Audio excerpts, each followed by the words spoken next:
ಪುಸ್ತಕ ಅರಿವಿಗಿಂತ ಮಸ್ತಕದ ಅರಿವು ಬಲು ದೊಡ್ಡದು. ಹಿರಿಯ ಸಾಹಿತಿ ಮುರಳೀಧರ್ ಮಳಗಿ. ಇಂಡಿಪೆಂಡೆಂಟ್ ಸಂಗ್ರಾಮ್ ನ್ಯೂಸ್ಗೆ ಸ್ವಾಗತ.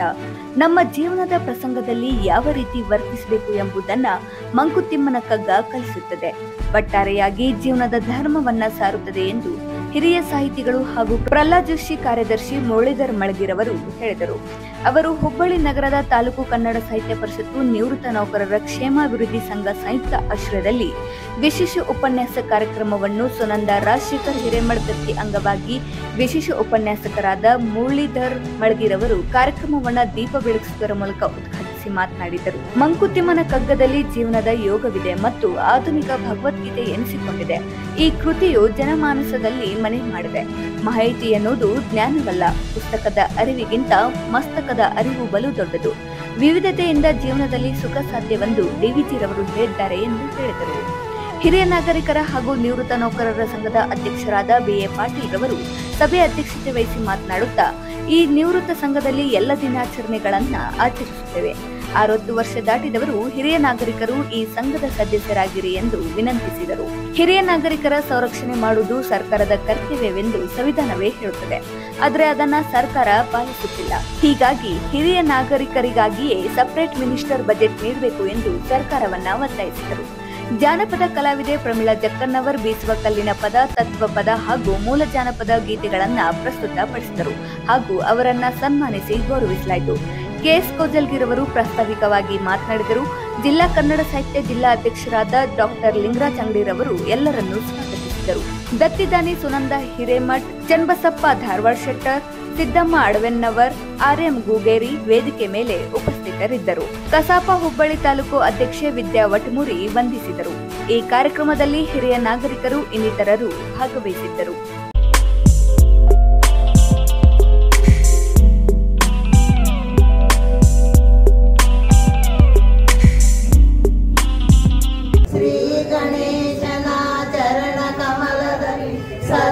ಸಮರ್ಪಣೆ ಮಾಡೋಣ, ವಿಘ್ನಗಳನ್ನು ನೀಗಿಸುವಂತ ಭಕ್ತ ಪ್ರೇಮಿಗೆ ನಮಿಸೋಣ. ವಿಘ್ನಗಳನ್ನು ನೀಗಿಸುವಂತ ಭಕ್ತ ಪ್ರೇಮಿಗೆ ನಮಿಸೋಣ. ಸಾಹಿತ್ಯ ಅಭಿಮಾನಿಗಳು, ಕನ್ನಡದ ಬಗ್ಗೆ ಅಭಿಮಾನ ಇದ್ದಂಥವರು 25,000 ರೂಪಾಯಿಗಳನ್ನು ಠೇವಣಿಯಾಗಿಟ್ಟು ಅದು ರಾಜ್ಯಾಧ್ಯಕ್ಷರು ಕಳಿಸ್ತಾರೆ. ರಾಜ್ಯಾಧ್ಯಕ್ಷರಲ್ಲಿ ಅದನ್ನು ಠೇವಣಿ ಮಾಡಿರ್ತಾರೆ. ಅದರಿಂದ ಬರ್ತಕ್ಕಂಥ ಬಡ್ಡಿ ಹಣದಲ್ಲಿ ಇಂಥ ಕಾರ್ಯಕ್ರಮವನ್ನು ದತ್ತಿದಾನಿಗಳ ಅಭಿಲಾಷೆಯಂತೆ ನಾವು ಕಾರ್ಯಕ್ರಮಗಳನ್ನು ಮಾಡ್ತಾ ಬಂದಿದ್ದೇವೆ. ಆ ದಿಶೆಯಲ್ಲಿ ಶ್ರೀಮತಿ ಸುನಂದ ರಾಜಶೇಖರ್ ಹಿರೇಮಠ್ ಅವರು ದತ್ತಿ ಇಟ್ಟಿದ್ದಾರೆ. ಇಲ್ಲಿ ಹಿರೇಮಠ ಅಂತಂದರೆ ಯಾರಿಗೂ ಸಾಮಾನ್ಯವಾಗಿ ಗೊತ್ತಾಗೋದನ್ನೇ ಇಲ್ಲ. ಬೆನ್ನೂರು ಮಾಡಮ್ ಅಂದರೆ ಮಾತ್ರ ಎಲ್ಲರಿಗೂ ಗೊತ್ತಾಗ್ತದೆ. ಹುಬ್ಬಳ್ಳಿಯಲ್ಲಿ ರಾಜಶೇಖರ್ ಹಿರೇಮಠ ಅಂತ ಹೇಳಿ ಗೊತ್ತಾಗೋದಿಲ್ಲ ಯಾರೋ. ಅವರು ಬೆನ್ನೂರು ಮಠ ಅಂತ ಹೇಳಿ ಅವರು ಹಾನಗಲ್ ಜಿಲ್ಲೆ ಹಾನಗಲ್ ತಾಲೂಕಿನಲ್ಲಿ ಹುಟ್ಟಿದಂಥವರು. ಇಂಥ ಬಹುಮುಖ ವ್ಯಕ್ತಿತ್ವದ ಶ್ರೀಮತಿ ಸುನಂದ ಬೆನ್ನೂರವರು ದೊಡ್ಡ ಹೆಸರನ್ನು ಮಾಡಿರ್ತಕ್ಕಂಥವರು. ಅಂತಾರಾಷ್ಟ್ರೀಯ ಮಟ್ಟದಲ್ಲಿ ಹುಬ್ಬಳ್ಳಿಯ ಕೀರ್ತಿಯನ್ನು ಹೆಚ್ಚಿಸಿದಂಥವರು. ನಾಟಕ ಇರಬಹುದು, ಡಾನ್ಸ್ ಇರಬಹುದು, ಅನಂತರ ಬೇರೆ ಏನೇ ಇರಬಹುದು, ಕ್ರೀಡಾಪಟುಗಳಂತೂ ಹೆಚ್ಚು. ಅವರು ಸಂಗೀತದ ಬಗ್ಗೆ ಮತ್ತು ಅಷ್ಟೇ ಅಲ್ಲದೆ ಅವರು ನಮ್ಮ ಪ್ರಹ್ಲಾದ್ ಜೋಶಿಯವರ ಆಪ್ತ ಕಾರ್ಯದರ್ಶಿಗಳು. ಒಳ್ಳೆಯ ಕೆಲಸವನ್ನು ಮಾಡ್ತಕ್ಕಂಥವರು ಮತ್ತು ಅವ್ರ ಹತ್ತಿರ ಯಾರೇ ಹೋದರೂ ಕೂಡ ಅವರಿಗೆ ಸಮಾಧಾನ ಹೇಳಿ ಪರಿಹಾರ ಸೂಚಿಸ್ತಕ್ಕಂಥ ವ್ಯಕ್ತಿತ್ವ ಇಟ್ಕೊಂಡಿರ್ತಕ್ಕಂಥವರು. ಅವರು ಹೆಚ್ಚಾಗಿ ಅಧ್ಯಯನ ಮಾಡಿರ್ತಕ್ಕಂಥದ್ದು ಭಗವದ್ಗೀತೆ ಮತ್ತು ಮಂಕುತಿಮ್ಮನ ಕಗ್ಗ ಮತ್ತು ಭಗವದ್ಗೀತೆಯನ್ನು ಬಹಳಷ್ಟು ಆಳವಾಗಿ ಅಧ್ಯಯನ ಮಾಡಿರ್ತಕ್ಕಂಥವರು. ನಮ್ಮ ಭಗವದ್ಗೀತೆಗೂ ಮತ್ತು ನಮ್ಮ ಮಂಕುತಿಮ್ಮನ ಕಗ್ಗಕ್ಕೂ ಅಂತರ ಏನಿಲ್ಲ. ಅದಕ್ಕಾಗಿ ಅದನ್ನ ಆಧುನಿಕ ಭಗವದ್ಗೀತೆ ಅಂತ ಹೇಳಿ ಕರೀತಾರೆ. ಆಧುನಿಕ ಭಗವದ್ಗೀತೆ ಅಂತ ಹೇಳಿ ಕರೀತಾರೆ ಮಂಕುತಿಮ್ಮನ ಕಗ್ಗವನ್ನು. ಮಂಕುತಿಮ್ಮನ ಕಗ್ಗದಲ್ಲಿ ಒಬ್ಬ ವ್ಯಕ್ತಿ ಹೇಗೆ ಬದುಕಬೇಕು, ಏನೇನು ತೊಂದರೆಗಳು ಬರ್ತವೆ, ಅವುಗಳನ್ನು ಹೇಗೆ ಎದುರಿಸಬೇಕು, ಹೇಗೆ ನಮ್ಮ ವ್ಯಕ್ತಿತ್ವವನ್ನು ರೂಪಿಸಿಕೊಳ್ಬೇಕು, ಹೇಗೆ ನಾವು ಬದುಕನ್ನು ತಿಳಿಬೇಕು ಅಂತಕ್ಕಂಥ 3 ಇದಾವೆ. ಒಬ್ಬರನ್ನು ಆಸಕ್ತರು ಅಂತ ಕರೀತಾರೆ, ನಿರಾಧಾರಿಗಳು ಅಂತ ಕರಿತಾ ಇರ್ತಕ್ಕಂಥವ್ರು, ಆಸಕ್ತಿ ಇರ್ತಕ್ಕಂಥವ್ರನ್ನ ಸದಾಶಯಗಳನ್ನ ಅವ್ರ ಕುರಿತು ಇವತ್ತು ಜೀವನ ಮೀಮಾಂಸೆ, ಮಂಕುತಿಮ್ಮನ ಕಗ್ಗ ಜೀವನ ಮೀಮಾಂಸೆ ಅಂತ ಕರಿತಾ ಇದ್ದಾರೆ. ನಮ್ಮ ಜೀವನವನ್ನು ಹೇಗೆ ಅರ್ಥೈಸಿಕೊಳ್ಳಬೇಕು ಅನ್ನೋದರ ಬಗ್ಗೆ ಮಂಕುತಿಮ್ಮನ ಕಗ್ಗದಲ್ಲಿ ಬಹಳ ಸೊಗಸಾಗಿ ವಿವರಣೆ ಕೊಟ್ಟಿದ್ದಾರೆ. ಅದನ್ನು ಕುರಿತು ಇವತ್ತು ಅವರು ತಮ್ಮ ಉಪನ್ಯಾಸವನ್ನು ಮಾಡಿದ್ದಾರೆ. ನಾನು ಮೊಟ್ಟ ಮೊದಲನೇದಾಗಿ ಹೇಳೋದೇನೆಂದರೆ, ನಮ್ಮ ಕೌಜಲ್ಗಿ ಅವರು ಹೇಳಿದರು, ಭಗವದ್ಗೀತೆಯನ್ನು ಆಳವಾಗಿ ಅಭ್ಯಾಸ ಮಾಡ್ಯಾರಂತೆ. ಆಳವಾಗಿ ಏನಲ್ಲ, ಯಾಕಂದರೆ ಭಗವದ್ಗೀತೆಯೊಳಗೆ ಆಳವಾಗಿ ಹೋಗೋದು ಒಂದು ಜನ್ಮದಲ್ಲಿ ಸಾಧ್ಯವಿಲ್ಲ. ಅದೇ ರೀತಿ ಮಂಕುತಿಮ್ಮನ ಕಗ್ಗ ಕೂಡ ಆಧುನಿಕ ಭಗವದ್ಗೀತೆ ಅಂತ ನಮ್ಮ ಕೌಸಲ್ಗಿ ಅವರು ಹೇಳಿದ್ದು ಅತ್ಯಂತ ನಿಜವಾದಂಥ ಸಂಗತಿ. ಮತ್ತು ಈ ಮಂಕುತಿಮ್ಮನ ಕಗ್ಗದ ರಚನಾಕಾರರಾದಂಥ DVG ಅವರು ರಸಋಷಿಗಳೇ ಅಂತ ನನಗೆ ಅನ್ನಿಸ್ತದೆ. ಯಾಕಂತಂದ್ರೆ ಅವರು ಮಾಡಿದಂಥ ಕಾರ್ಯಗಳು, ರಚಿಸಿದಂಥ ಕೃತಿಗಳು ಎಲ್ಲವನ್ನ ನೋಡಿದರೆ ಸಾಮಾನ್ಯ ಒಬ್ಬ ವ್ಯಕ್ತಿಗೆ ಸಾಧ್ಯವಿಲ್ಲದಂಥ ಕೆಲಸ ಅದು. ಏನೋ ದೈವೀಯ ಆಶೀರ್ವಾದ, ದೈವಾಂಶ ಸಂಭೂತರು ಇರ್ತಕ್ಕಂಥ ವ್ಯಕ್ತಿಯವರು. ಅವರು ಈ ಮಂಕುತಿಮ್ಮ ಕಗ್ಗವನ್ನು ನಡೆಸಿದ ಮಟ್ಟಿಗೆ 1940ರ ಆಸುಪಾಸಿನಲ್ಲಿ ರಚಿಸಿದರು. ಬಹುಶಃ 1940 ಅಂತಂದ್ರೆ ಇಲ್ಲಿದ್ದವರು ಮೋಸ್ಟ್ಲಿ ಯಾರು ಇನ್ನೂ ಭಾಳ ಮಂದಿ ಹುಟ್ಟಿರಲಿಲ್ಲೇನೋ. ಮಂಕುತಿಮ್ಮನ ಕಗ್ಗ ಯಾಕೆ ಇವತ್ತು ನಾವು ಅದನ್ನು ಯಾಕೆ ಆಯ್ಕೊಂಡ್ವಿ ಉಪನ್ಯಾಸಕ್ಕಾಗಿ ಅಂತಂದ್ರೆ, ಮಂಕುತಿಮ್ಮನ ಕಗ್ಗ ಪ್ರತಿಯೊಬ್ಬ ಮನುಷ್ಯನ ಹೃದಯವನ್ನು ತಟ್ಟತಕ್ಕಂಥ ಒಂದು ಕಾವ್ಯ ಅದು. ನಮ್ಮ ಜೀವನದಲ್ಲಿ ಬರ್ತಕ್ಕಂಥ ಅನೇಕ ಪ್ರಸಂಗಗಳಿಗೆ ಮಾರ್ಗದರ್ಶನವನ್ನು ನೀಡುವುದಾಗಲಿ ಅಥವಾ ಹೇಗೆ ಇರಬೇಕು, ಆ ಪ್ರಸಂಗದಲ್ಲಿ ಒಬ್ಬ ಮನುಷ್ಯ ಯಾವ ರೀತಿ ವರ್ತಿಸಬೇಕು, ಜ್ಞಾನವನ್ನು ಯಾವ ರೀತಿ ಗಳಿಸಬೇಕು ಇತ್ಯಾದಿ ಜೀವನ ಧರ್ಮದ ಬಗ್ಗೆ ಮೂಲವಾಗಿ ಹೇಳ್ತಕ್ಕಂಥ ಒಂದು ಮಹಾಕಾವ್ಯ ಅದು. ಗುಂಡಪ್ಪನವರು ಇದು ಒಂದೇ ಅಲ್ಲ, ಅನೇಕ ಸುಮಾರು ಒಂದು 72 ಕೃತಿಗಳನ್ನು ರಚನೆ ಮಾಡ್ಯಾರ ಕನ್ನಡದಲ್ಲಿ. ಮತ್ತು ಅಷ್ಟೇ ಅವ್ರದ್ದು ಇಂಗ್ಲೀಷ್ ಸಾಹಿತ್ಯ ಕೂಡ ಅಷ್ಟೇ ಒಂದು ಬೃಹತ್ ಆಗಿದೆ. ಯಾರೊಬ್ರು ಹೇಳ್ತಾ ಇದ್ರು, ಅವರು ಒಟ್ಟು ಟೋಟಲ್ ಇಂಗ್ಲೀಷ್ ಸಾಹಿತ್ಯವನ್ನು ಪುಟಗಳನ್ನು ಲೆಕ್ಕ ಹಾಕಿದರೆ 15,000 ಪುಟಗಳಷ್ಟು ಇಂಗ್ಲೀಷ್ ಸಾಹಿತ್ಯದವರು DVG ಅವರು. ಮತ್ತು ಈ ಭಗವದ್ಗೀತೆ ಇದು ಆಧುನಿಕ ಭಗವದ್ಗೀತೆ ಅನಿಸ್ಕೊಂಡ್ರು ಕೂಡ ಅವರು ಭಗವದ್ಗೀತೆಯ ಮೇಲೇ ಒಂದು ಭಗವದ್ಗೀತಾ ತಾತ್ಪರ್ಯ ಅಥವಾ ಜೀವನ ಧರ್ಮ ಯೋಗ ಅಂತ ಅನ್ನುವಂಥ ಗ್ರಂಥವನ್ನು ಬರ್ತಾರೆ. ಅದು ಪೂರ್ಣವಾಗಿ ಎಕ್ಸ್ಕ್ಲೂಸಿವ್ ಆಗಿ ಭಗವದ್ಗೀತೆಯ ಬಗ್ಗೆ ಒಂದು ತಾತ್ಪರ್ಯ, ಅದರ ಒಂದು ಭಾಷ್ಯ ಅದು. ಅನೇಕರೇನು ಹಿಂದೆ ನಮ್ಮ ಆಚಾರ್ಯರು ಭಾಷೆ ಬರೆದರು, ಇತ್ತೀಚಿನ ದಿನಗಳಲ್ಲಿ ಬಹುಶಃ DVG ಅವರ ಭಾಷ್ಯ ಬಹಳ ಪ್ರಸ್ತುತ ಅಂತ ನಾ ತಿಳ್ಕೊತೀನಿ. ಒಬ್ಬ ವಿದ್ವಾಂಸರು ಹೇಳಿದ್ದನ್ನು ನಾನು ಕೇಳೀನಿ. ಯಾವುದೇ ಒಂದು ಗ್ರಂಥ ಅದು ಮ್ಯಾಗ್ನಮ್ ಆಪಸ್ ಅಂತ ಅಂತೀವಿ ನಾವು ಇಂಗ್ಲೀಷ್ನಲ್ಲಿ.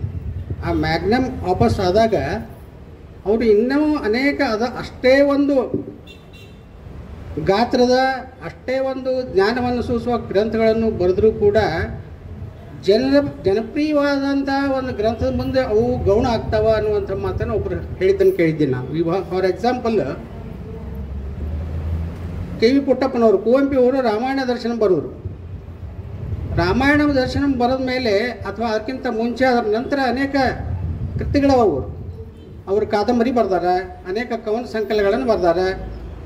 ಅವರು ಕಾವ್ಯ ಹೆಂಗೆ ಇರ್ತದೆ ಅಂತನ್ಲಿಕ್ಕೆ ಬರೀಲಿಕ್ಕೆ ಬೆರಳಿಗೆ ಕೊರಳ ಅಂತನ್ನುವಂಥ ಒಂದು ಈ ಮಹಾಭಾರತದಲ್ಲಿ ಬರ್ತಕ್ಕಂಥ ಏಕಲವ್ಯನ ಮೇಲೆ ಇರ್ತಕ್ಕಂಥ ಒಂದು ನಾಟಕವನ್ನು ಕೂಡ ಬರ್ದಾರೆ. ಆದರೆ ನಮಗೆ ನೆನಪಿಗೆ ಬರೋದು ಕುವೆಂಪು ಅಂತಂದ ಕೂಡಲೇ ರಾಮಾಯಣ ದರ್ಶನ ಮಾತ್ರ. ಅದು ಬಹುಶಃ ಅದನ್ನು ಬರೆದಂಥವ್ರ ದೋಷ ಅಲ್ಲ, ಆದರೆ ಏನು ಮಾಡಲಿಕ್ಕಾಗಲ್ಲ, ಅನಿವಾರ್ಯ ಅದು. ಯಾಕಂದರೆ ಒಂದು ಗ್ರಂಥ ಅತ್ಯಂತ ಉದ್ಗ್ರಂಥವಾಗಿ ಜನಮಾನಸದಲ್ಲಿ ಅದ ಬೆರೆತಾಗ ಅದನ್ನೇ ಜನ ನೆನಪಿಡ್ತಾರೆ. ಅದೇ ರೀತಿ ಈ DVG ಅವ್ರದ್ದು ಮಂಕುತಿಮ್ಮನ ಕಗ್ಗ ಅದು ಎಷ್ಟೊಂದು ಜನಮಾನಸದಲ್ಲಿ ಬೆರೆತು ಹೋಗಿದೆ ಅಂತಂದರೆ, ನಾವೆಲ್ಲ ಸ್ಕೂಲ್ನಲ್ಲಿ ಇರಬೇಕಾದ್ರೆ ಹುಲ್ಲಾಗು ಬೆಟ್ಟದಡಿ ಮನೆಗೆ ಮಲ್ಲಿಯಾಗು ಎಲ್ಲ ನಾವು ಸ್ಕೂಲ್ನಲ್ಲಿ ಇದ್ದಾಗಲೇ ನಾವೆಲ್ಲ ಕಲ್ತೀವಿ, ನೀವು ಕಲ್ತಿರ್ಬೋದು. ಅಂದರೆ ಅಷ್ಟೊಂದು ಜನಪ್ರಿಯವಾದಂಥ ಒಂದು ಗ್ರಂಥ ಇದು.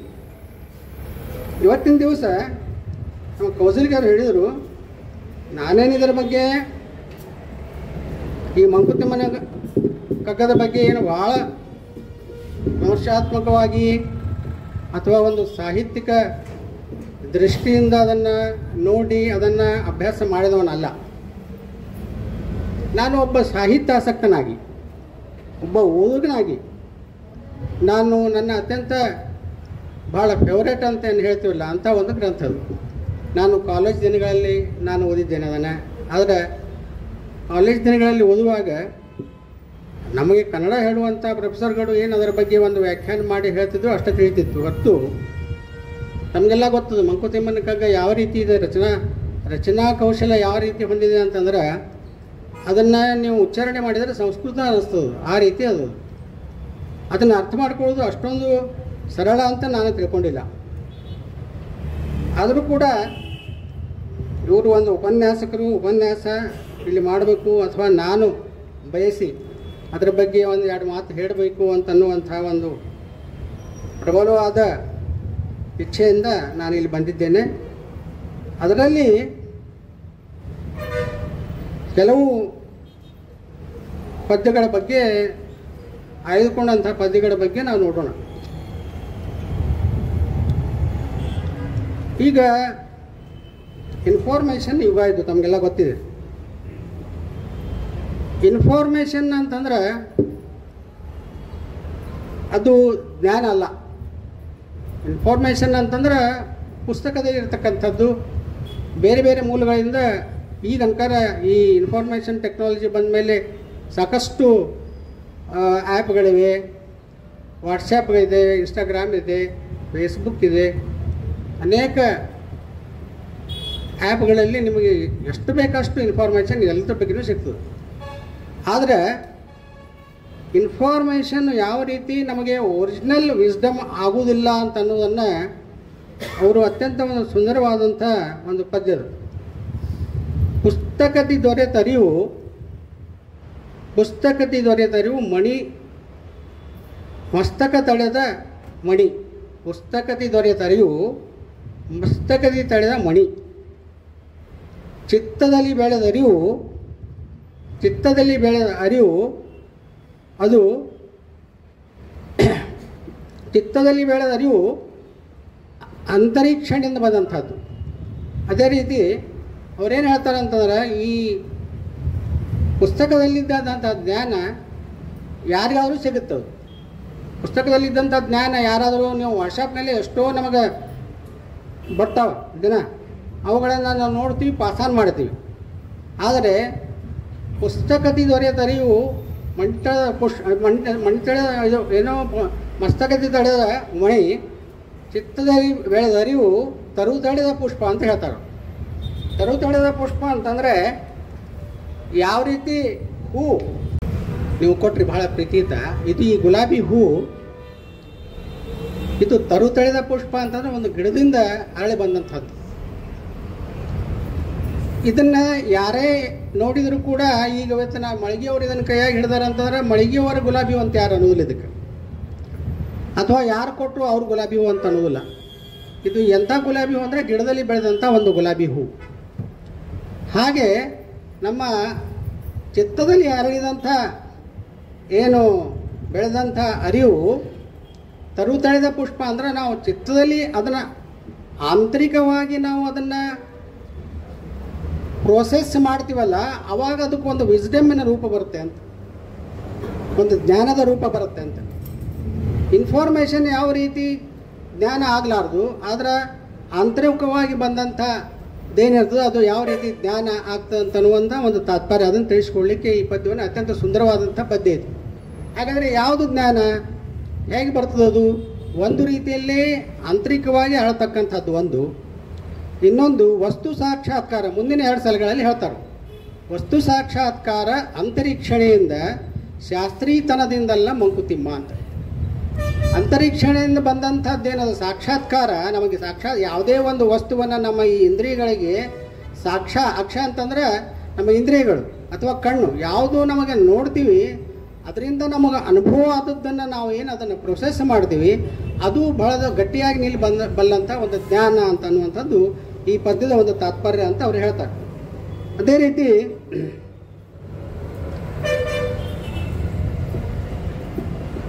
ಇಲ್ಲಿ ಇನ್ನೊಂದು ಪದ್ಯದಲ್ಲಿ ಹೇಳ್ತಾರೆ, ನಮ್ಮ ಮನುಷ್ಯರಲ್ಲಿ 4 ಥರದ ಜನ ಇರ್ತಾರೆ ಅಂತ ಹೇಳ್ತಾರೆ.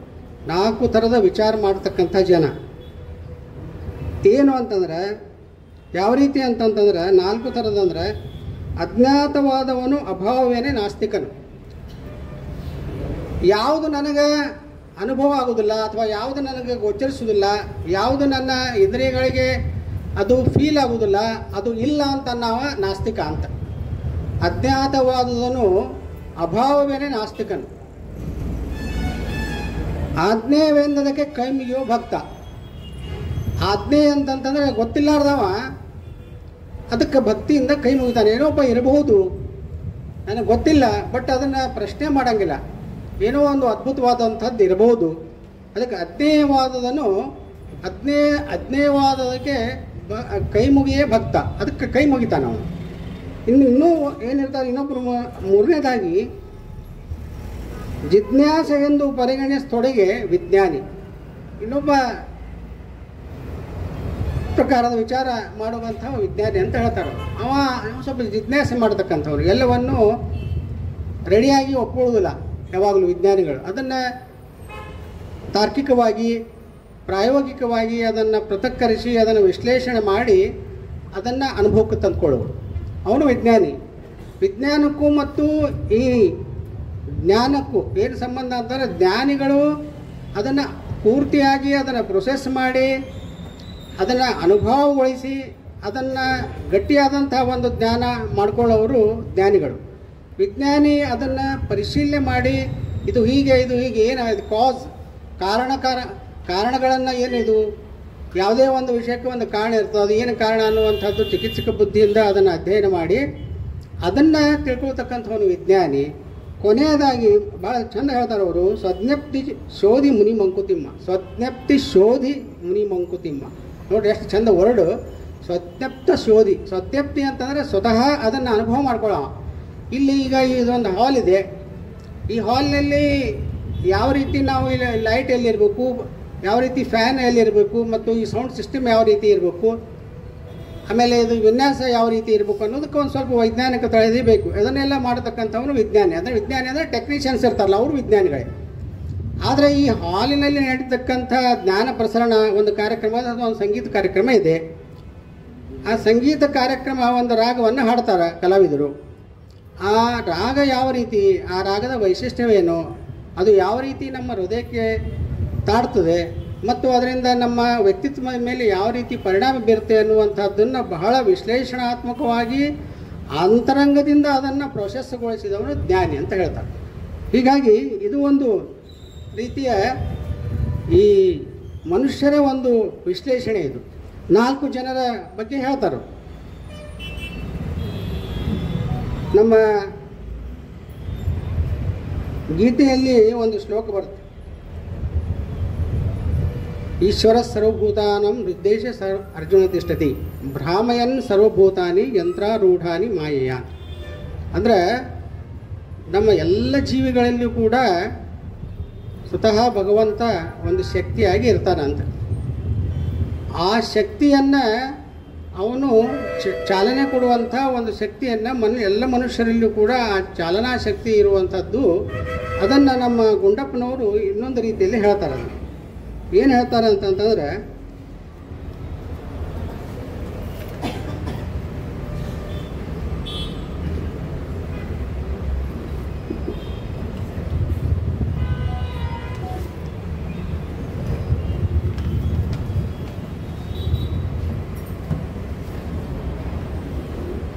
ಈಗ ನಾವು ಒಂದು ವಿಚಾರವನ್ನು ನೋಡೋಣ. ಈಗ ನಾ ಹೇಳಿದೆ ವಿಚಾರಗಳು ಯಾವಾಗಲೂ ಒರಿಜಿನಲ್ ಅಲ್ಲ, ಅವು ಒಂದು ಇನ್ಫಾರ್ಮೇಷನ್ ಒಂದು ಭಾಗ. ಹಾಗಾದರೆ ವಿಚಾರಕ್ಕೆ ಜ್ಞಾನದ ಸ್ವರೂಪ ಯಾವಾಗ ಬರ್ತದೆ? ಕೇವಲ ಒಬ್ಬರು ಹೇಳಿದ್ದನ್ನು ನಾವು ಕೇಳ್ತೀವಿ. ಈಗ ಅವರು ಎಕ್ಸಾಂಪಲ್ ಏನು ಹೇಳ್ಬೋದು ಅಂದರೆ, ಈಗ ನ್ಯೂಟನ್ ಗುರುತ್ವಾಕರ್ಷಣ ಶಕ್ತಿ ಒಂದು ಇದು ಬಿತ್ತು, ಆ್ಯಪಲ್ ಗಿಡದಿಂದ ಬಿತ್ತು, ಅದು ಮುಂದೆ ಹೇಗೆ ಅದು ಗುರುತ್ವಾಕರ್ಷಣ ಶಕ್ತಿಗೆ ಆವಿಷ್ಕಾರಕ್ಕೆ ಕಾರಣವಾಯಿತು ಅಂತ ಅನ್ನೋದನ್ನು ನಾವೆಲ್ಲ ಸಣ್ಣ ಮಕ್ಕಳಿಂದಲೇ ನೋಡಿದಂಥದ್ದು. ಅದೇ ರೀತಿ ಐನ್ಸ್ಟೈನ್ ರಿಲೇಟಿವಿಟಿ ಥಿಯರಿ ಬಗ್ಗೆ ಇವತ್ತಿನ ಹುಡುಗರಿಗೆ ಒಂದೊಂದು ಪೇಜು ಸ್ಕೂಲ್ನಲ್ಲಿ ಮತ್ತು ಅಗದಿ ಪ್ರಾಥಮಿಕ ಇದು ಪ್ರೌಢ ಸ್ಕೂಲಿನ ಹಂತದಲ್ಲಿ ಹೇಳ್ಕೊಡಿರ್ತಾರೆ. ಈಗ ನೀವು ಯಾವುದೇ ಹುಡುಗನ ಕೇಳ್ತಾ ಹೇಳ್ತಾರೆ ಗುರುತ್ವಾಕರ್ಷಣ ಶಕ್ತಿಗೆ ಹೆಂಗೆ ಬಂತು ಅಂತಂದ್ರೆ ಈಗ ಬಿತ್ತು ಆ್ಯಪಲ್ ಬಿತ್ತು ಅದ್ರ ಮೇಲಿಂದ ನ್ಯೂಟನ್ ಅವರು ಅದನ್ನು ಹಂಗೆ ಮಾಡಿದರು ಅಂತ ಹೇಳ್ತಾರೆ. ಆಮೇಲೆ ಈ ಭಾಸ್ಕರನ ಬಗ್ಗೆ ಹೇಳ್ತಾರೆ, ಆರ್ಯಭಟ್ಟನ ಬಗ್ಗೆ ಹೇಳ್ತಾರೆ. ಅದರ ಅರ್ಥ ಆ ಮಕ್ಕಳಿಗೆ ಎಲ್ಲ ಅದು ಗೊತ್ತಿರೋದಿಲ್ಲ. ಹಾಗಾದರೆ ಅವರಷ್ಟೇ ಪ್ರತಿಭಾವಂತರಾಗಬೇಕಲ್ಲ. ಅವರಿಗೆ ಗೊತ್ತಿದ್ದದ್ದು ಏನು ಅಂತಂದರೆ ಒಂದು ವಿಚಾರವನ್ನು ಮತ್ತೊಬ್ಬರಿಂದ ತಿಳ್ಕೊಂಡದ್ದು ಅದು ವಿಚಾರವಾಗಿ ಅದು ಒಂದು ಇನ್ಫಾರ್ಮೇಷನ್ ಆಗಿ ಬರ್ತದೆ ಹೊರತು ಅದು ಒಂದು ವಿಸ್ಡಮ್ ಆಗಲಾರ್ದು. ಅದನ್ನು ಆಗಬೇಕು ಅಂತಂದರೆ ಏನಂದರೆ ಪರಿಷ್ಕರಣೆ ಆಗಬೇಕು ಮತ್ತು ಪ್ರೊಸೆಸ್ ಆಗಬೇಕು ಒಳಗಡೆ. ಅಂದಾಗ ನಮಗೊಂದು ಹೊಸ ಆವಿಷ್ಕಾರ ಅಥವಾ ಒಂದು ಹೊಸತನ ಬರ್ತದೆ ಅಂತನ್ನುವಂಥದ್ದು ಈ ಒಂದು ಪದ್ಯದ ತಾತ್ಪರ್ಯ. ಅದೇ ರೀತಿ ನ್ಯಾಯಾದೇಗ ಈಶ್ವರ ಸರ್ವಭೂತಾನಂ ಹೃದೇಶ ಅರ್ಜುನ ತಿಷ್ಠತಿ ಭ್ರಾಮಯನ್ ಸರ್ವಭೂತಾನಿ ಯಂತ್ರಾರೂಢಾನಿ ಭಗವದ್ಗೀತಾ ಅದು ಅತ್ಯಂತ ಪ್ರಸಿದ್ಧವಾದಂಥ ಶ್ಲೋಕ. ಇದರ ಅರ್ಥ ಏನಂತ ನಾನು ಹೇಳಿದೆ, ಎಲ್ಲ ಜೀವಿಗಳಲ್ಲಿಯೂ ಕೂಡ ಭಗವಂತನ ಅಸ್ತಿತ್ವ ಇದೆ, ಅವನಲ್ಲಿ ಆ ಶಕ್ತಿ ಇದೆ ಅಂತ. ಅದರಲ್ಲಿ ಅವರು ಇನ್ನೊಂದು ಉದಾಹರಣೆ ಕೊಡ್ತಾರೆ. ಏನಂತಂದರೆ, ನಿನಗಿರದ ಕಣ್ಬಾಯಿ ವಾಲ್ಮೀಕಿಗೆಂತಾಯಿತು, ನಿನಗಿರದ ಕಣ್ಬಾಯಿ ವಾಲ್ಮೀಕಿಗೆಂತಾಯಿತು, ಮುನಿ ಕವಿತೆಗೆಂತು ನಿನ್ನೆದೆ ಜೋಡಣೆಯೇ ಆಯಿತು, ಘನ ಮಹಿಮರಲ್ಲಿ ಜ್ವಲಿಸುತ್ತ ಇತರರಲ್ಲಿ ನಿದ್ರಿಸುತ್ತ ಎಲ್ಲರಲ್ಲಿ ಅನಲರೆಲ್ಲರಲ್ಲಿ ಏನು ಮುಂಕುತಿಮ್ಮ ಅಂತ. ಅನಲ ಅಂದರೆ ಇಲ್ಲಿ ಬೆಂಕಿ ಅಂದರೆ ಎಲ್ಲರಲ್ಲೂ ಕೂಡ ಒಂದು ಶಕ್ತಿ ಇರ್ತದೆ. ಯಾರು ಅದನ್ನು ಉಪಯೋಗ ಮಾಡ್ಕೊಳ್ಳೋದಿಲ್ಲ, ಅವರಿಗೆ ಅದು ತಟ್ಟುವುದಿಲ್ಲ. ಅಂದರೆ ಇತರರಲ್ಲಿ ನಿದ್ರಿಸುತ್ತ ಘನ ಮಹಿಮರಲ್ಲಿ ಜ್ವಲಿಸುತ್ತ, ಯಾರು ಅದನ್ನು ಉಪಯೋಗ ಮಾಡ್ಕೋತಾರ, ಅದನ್ನು ಜನ್ರೇಟ್ ಮಾಡ್ಕೋತಾರ ಅವರಲ್ಲಿ ಪ್ರಜ್ವಲಿಸ್ತದೆ. ಯಾರು ನಿದ್ರೆ ಮಾಡ್ತಿರ್ತಾರೆ ಅವರಲ್ಲೂ ಕೂಡ ಅದನ್ನು ನಿದ್ರಿಸ್ತದೆ. ಆದರೆ ವಾಲ್ಮೀಕಿ ಅಂಥವರು ಅದನ್ನು ಉಪಯೋಗ ಮಾಡಿಕೊಂಡ್ರು. ನಿನಗಿರದ ಕಣ್ಬಾಯಿ ವಾಲ್ಮೀಕಿಗೆ ಅಂತಾಯಿತು ಅಂದರೆ ಅದು ಅರ್ಥ. ನಾವು ಅದನ್ನು ಪ್ರಯತ್ನ ಮಾಡಲಿಲ್ಲ, ವಾಲ್ಮೀಕಿ ಪ್ರಯತ್ನ ಮಾಡಿ ಮಹಾಕವಿ ಆದ ಅಂತಕ್ಕಂಥದ್ದು ಈ ಒಂದು ಪದ್ಯದ ತಾತ್ಪರ್ಯ. ಅದೇ ರೀತಿ ಅವ್ರ ಮುಂದೆ ಈಗಿನ ಒಂದು ಸಂದರ್ಭದಲ್ಲಿ ಫುಲ್ಫಿಲ್ಮೆಂಟ್ ಅಂದರೆ ಏನು ಅನ್ನುವಂಥದ್ದು ಒಂದು ಪ್ರಶ್ನೆ ಬರ್ತದೆ ನಮಗೆ. ಈಗ ಇತ್ತೀಚಿನ ದಿನಗಳಲ್ಲಿ ಈ ಡಿಪ್ರೆಷನ್ಗೆ ಹೋಗ್ಯಾರ ಅವರು ಅಂತ ಹೇಳ್ತಿರ್ತಾರೆ. ಡಿಪ್ರೆಷನ್ ಅಂದರೆ ಏನು? ತುಂಬುತನ ಇಲ್ಲ ಅಂತ. ತುಂಬುತನ ಇಲ್ಲ ಅಂದರೆ ಏನು? ಖಾಲಿತನ ಅದಂತ. ಖಾಲಿತನ ಇದ್ದಾಗ ಡಿಪ್ರೆಷನ್ಗೆ ಹೋಗ್ತಾನೆ ಮನುಷ್ಯ ಅಂತ. ಆ ತುಂಬುತನದ ಪ್ರಯತ್ನದಲ್ಲಿ ನಾವೆಲ್ಲರೂ ಕೂಡ ಓಡ್ತಾ ಇರ್ತೀವಿ. ಒಂದು ಧನ್ಯತಾ ಭಾವವನ್ನು ನಾವು ಗಳಿಸ್ಕೋಬೇಕು ಅಂತ ಹೇಳಿ ನಾವು ಓಡ್ತಾ ಇರ್ತೀವಿ. ಆ ಧನ್ಯತಾ ಭಾವ ಗಳಿಸ್ಕೊಳ್ಳುವಂಥ ಒಂದು ಸಂದರ್ಭದಲ್ಲಿ ಈ ಜಗತ್ತು ಒಂದು ಸ್ಪರ್ಧಾತ್ಮಕವಾದಂಥ ಒಂದು ವೇದಿಕೆಯಾಗಿ ಯಾವ ರೀತಿ ಪರಿಣಮಿಸಲ್ಪಟ್ಟಿದೆ ಅಂತಕ್ಕಂಥದ್ದು ಈ ಒಂದು ಪದ್ಯದಿಂದ ತಾವು ತಿಳ್ಕೊಬೋದು. ಅದೇನು ಹೇಳ್ತದೆ ಅಂತಂದರೆ,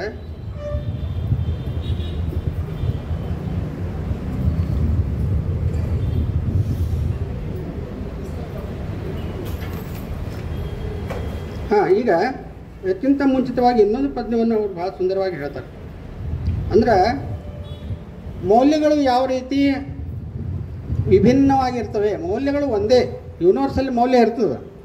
ಆದರೆ ಆ ಮೌಲ್ಯವನ್ನು ನೋಡುವ ದೃಷ್ಟಿ ಯಾವ ರೀತಿ ಎಲ್ಲರದು ಇರ್ತದೆ ಅಂತ ಅನ್ನೋದಕ್ಕೆ, ಗಿಡದಿ ನಗುತ್ತಿರುವ ಹೂವು ಪ್ರಕೃತಿ ಸಖನಿಗೆ ಚಂದ, ಗಿಡದಿ ನಗುತ್ತಿರುವ ಹೂವು ಪ್ರಕೃತಿ ಸಖನಿಗೆ ಚಂದ, ಮೊಳದಿ ಮುಡಿದ ಹೂವು ಪ್ರಾಣ ಸಖನಿಗೆ ಚಂದ, ಗುಡಿಯಲ್ಲಿ ಕೊಡುವ ಹೂವು ದೈವಭಕ್ತಗೆ ಚಂದ.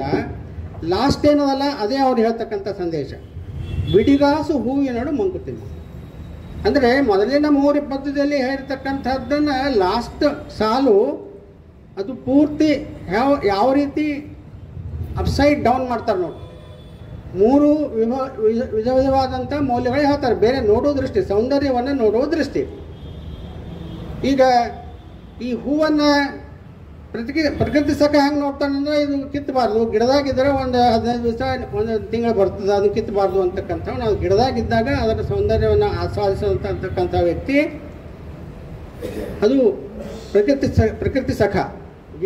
ಗಿಡದೈ ನಗುತಿಯ ಹೂವು ಪ್ರಕೃತಿ ಸಖನಿಗೆ ಚಂದ, ಮೊಡದಿ ಮುಡಿದ ಹೂವು ಪ್ರಾಣ ಸಖನಿಗೆ ಅಥವಾ ಯುವಕನಿಗೆ ಚಂದ.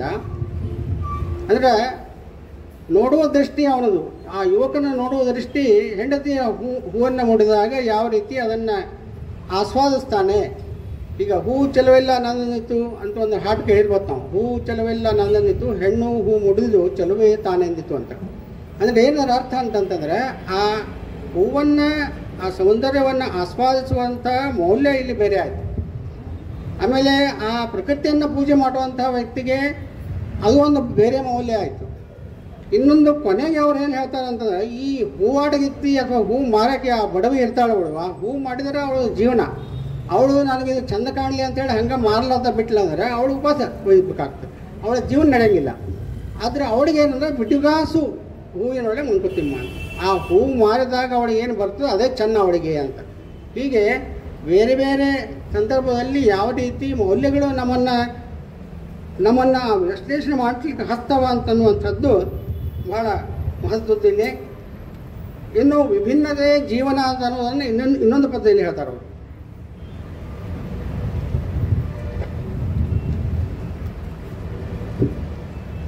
ಭಿನ್ನತೆ ನಮ್ಮ ಜೀವನದಲ್ಲಿ ಯಾವ ರೀತಿ, ಈಗ variety is Spice of life ಅಂತ ಇಂಗ್ಲೀಷ್ನಲ್ಲಿ ಹೇಳ್ತೀವಿ ನಾವು. ಭಿನ್ನತೆ ಇದ್ದಾಗಲೇ ಜೀವನಕ್ಕೆ ಒಂದು ರಸಾನುಭವ.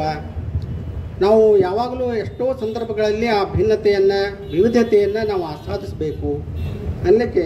ಔತಣಕ್ಕೆ ಒಂದು ದಿನ ಉಪವಾಸಕ್ಕಿನ್ನೊಂದು, ಔತಣಕ್ಕೆ ಒಂದು ದಿನ ಉಪವಾಸಕ್ಕಿನ್ನೊಂದು, ಸಂದಣೆಯ ದಿನವೊಂದು ಬಿಡುವು ದಿನವೊಂದು, ಸಂದಣೆಯ ದಿನವೊಂದು ಬಿಡುವು ದಿನವೊಂದು, ಹೊಂದಿರ್ದೊಡೆಯ ಉಭಯಮಂ ಜೀವಕದು ಸುಖ ಚಲನೆ, ಒಂದು ಕಾಲ್ನಡೆ ಸುಖವೇ ಮಂಕುತಿಮ್ಮ ಅಂತ. ಅಂದರೆ ನಾವು ಜೀವನದಲ್ಲಿ ಯಾವಾಗಲೂ ಈಗಿನ ಕಾಲದಲ್ಲಿ ತಮಗೆಲ್ಲ ಗೊತ್ತದ, ಮುಂಜಾನೆ ತನಕ ನಾವು ಏನೋ ಹೆಕ್ಟಿಕ್ಕಾಗಿ ನಾವು ನಮ್ಮ ವಿವಿಧ ಕಾರ್ಯಕ್ರಮಗಳಲ್ಲಿ ತೊಡಗಿರ್ತೀವಿ. ಆಮೇಲೆ ಅದೇ ಮಾಡಿ ಮಾಡಿ ಮಾಡಿ ಬೇಸರ ಬಂದಿರ್ತದೆ. ಆಮೇಲೆ ಒಂದು ದಿವಸ ಏನಾಗ್ತದೆ, ಪೂರ್ತಿ ಬಿಡುವನ್ನು ನಾವು ಆಸ್ವಾದಿಸ್ತೀವಿ. ಹಾಗೆ ಒಂದು ದಿವಸ ಅತಿಯಾದ ಕೆಲಸ, ಒಂದು ದಿವಸ ಬಿಡುವು, ಒಂದು ದಿವಸ ಆಮಂತ್ರಣ, ಸುಖಭೋಜನ, ಪಂಚಪಕ್ವಾನ್ಗಳ ಊಟ, ಒಂದು ದಿನ ಉಪವಾಸ, ನಾವೇ ಮಾಡ್ಕೊಂಡದ್ದು ಒಂದು ದಿನ ಉಪವಾಸ. ಹಾಗೆ ಇವೆರಡೂ ಇದ್ದಾಗ ಜೀವಕದು ಸುಖಚಲನೆ, ಒಂದು ಕಾಲ್ನಡೆ ಸುಖವೇ ಮಂಕುತಿಮ್ಮ ಅಂತ. ಒಂದು ಕಾಲ್ನಡೆಯಿಂದ ನಮಗೆ ಒಂದೇ ಕೊಂಡ್ಕೋತ ಹೋದ್ರೆ ಅದಕ್ಕೊಂದು ವೈವಿಧ್ಯತೆ ಇರೋಂಗಿಲ್ಲ. ನಾವು ಯಾವಾಗಲೂ ಬ್ಯಾಲೆನ್ಸ್ ಆಗಿ ಎರಡು ಕಾಲಿಂದ ನಡೆದಾಗ ಯಾವ ರೀತಿ ಭಿನ್ನತೆಯನ್ನು ನಾವು ಕಾಣ್ತೀವಿ, ವಿವಿಧತೆಯನ್ನು ಕಾಣ್ತೀವಿ. ಒಂಟಿಯಾಗಿ ಒಂದೇ ಕಾಲಿಂದ ಹಿಂಗೆ ನಡ್ಕೋತ ಹೋಗೋದು, ಅದು ಯಾವುದೋ ವಿಭಿನ್ನತೆ ನಾವು ಕಾಣಂಗಿಲ್ಲ. ಆ ರೀತಿ ವಿಭಿನ್ನತೆ ಯಾವ ರೀತಿ ಇರಬೇಕು ಜೀವನದಲ್ಲಿ ಅಂತ ಅನ್ನೋದನ್ನು ಈ ಒಂದು ಪದ್ಯದಲ್ಲಿ ಅವರು ಭಾಳ ಸುಂದರವಾಗಿ ಹೇಳ್ತಾರೆ.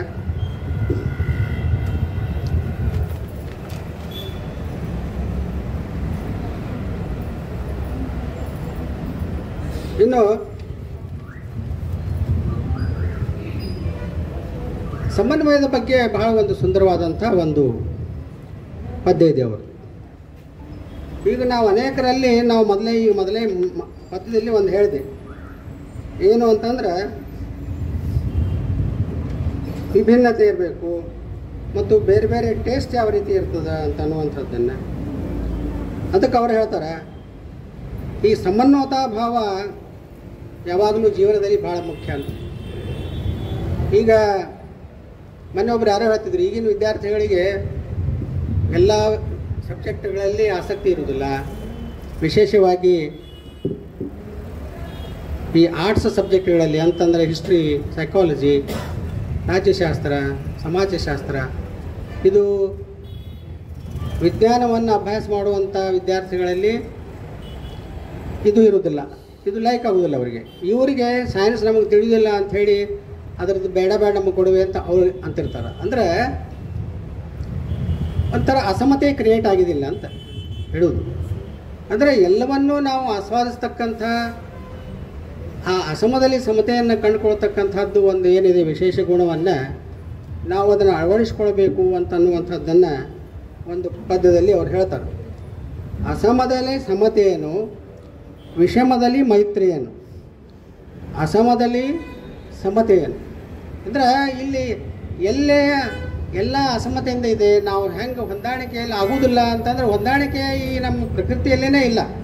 ಒಂದು ದೃಷ್ಟಿಯಿಂದ ಈ ಪ್ರಕೃತಿಯಲ್ಲಿ ತಾನೇ ಹೊಂದಾಣಿಕೆ ಮಾಡಿಕೊಂಡು ಹೋಗ್ತಕ್ಕಂಥ ಕಾಸ್ಮಿಕ್ ಅರೇಂಜ್ಮೆಂಟ್ ಏನಿದೆ, ಹಗಲು ರಾತ್ರಿ ಆಗ್ತದೆ, ಈ ನಮ್ಮ ಭೂಮಿ ಸೂರ್ಯನ ಸುತ್ತಲೂ ತಿರುಗ್ತದೆ, ಸೂರ್ಯ ಇತರ ಎಲ್ಲ ಗ್ರಹಗಳೊಂದಿಗೆ ಬೇರೆ ಎಲ್ಲ ಗ್ಯಾಲಕ್ಸಿಯನ್ನು ಸುತ್ತಾನೆ. ಇದು ಏನು ಈ ವಿಶ್ವದಲ್ಲಿ ಈ ಕಾಸ್ಮಿಕ್ ಅರೇಂಜ್ಮೆಂಟ್ ಏನಿದೆ ಅದು ನಡೀತಾ ಇರುತ್ತೆ.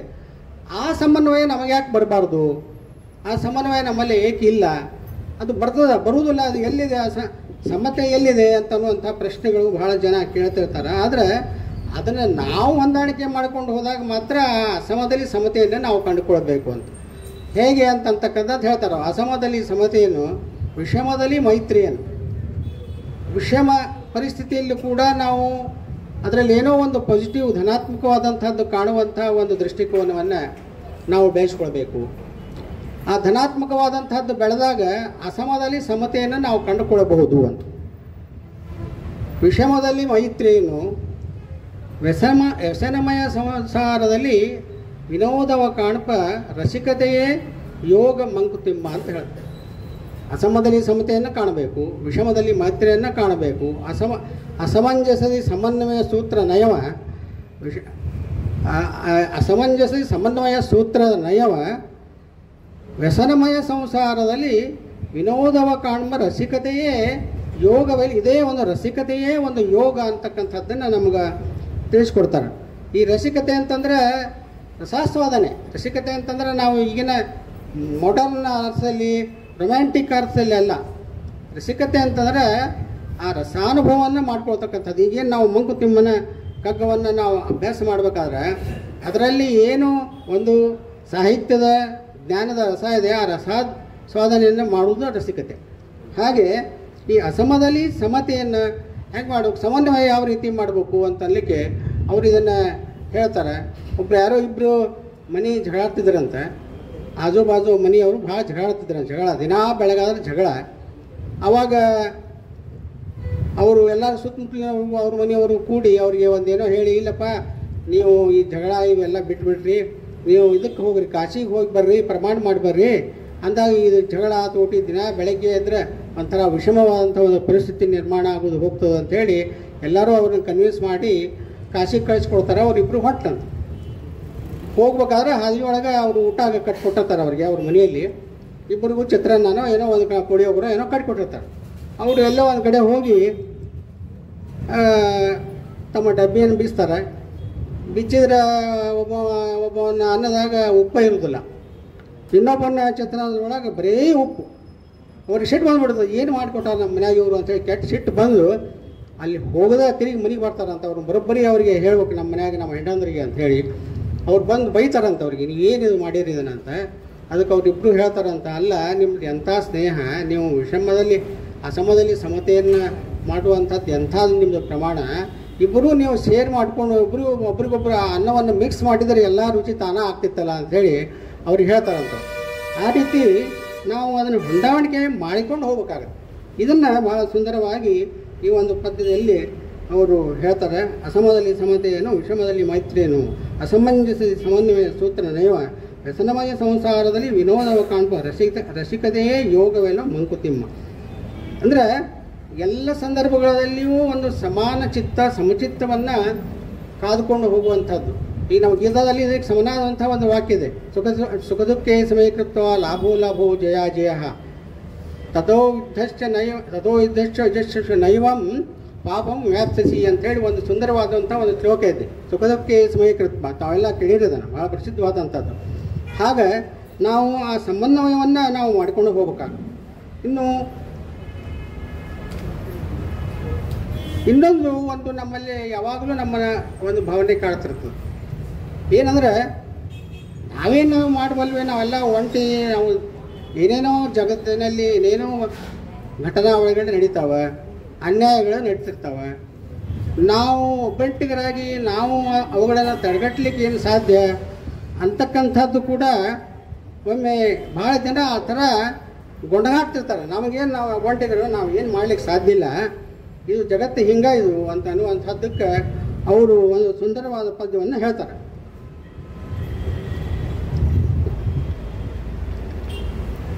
ರಾಮನೆದ್ದಂದು ರಾವಣ ನೊಬ್ಬ ಇರ್ದನಲ್ಲ, ರಾವಣ ಇರ್ದನಂದು ರಾವಣನೊಬ್ಬನಿರ್ದನಲ್ಲ, ಭೀಮನಿರ್ದಂದು ದುಶ್ಯಾಸನೊಬ್ಬನಿದ್ದನಲ್ಲ, ಈ ಮಹಿಯವಳು ಅನ್ಯಾಯಕಾರಿ ಇಲ್ಲದುದು ಎಂದು ರಾಮಭಟನಾಗು ಮಂಕುತಿಮ್ಮ ಅಂತ.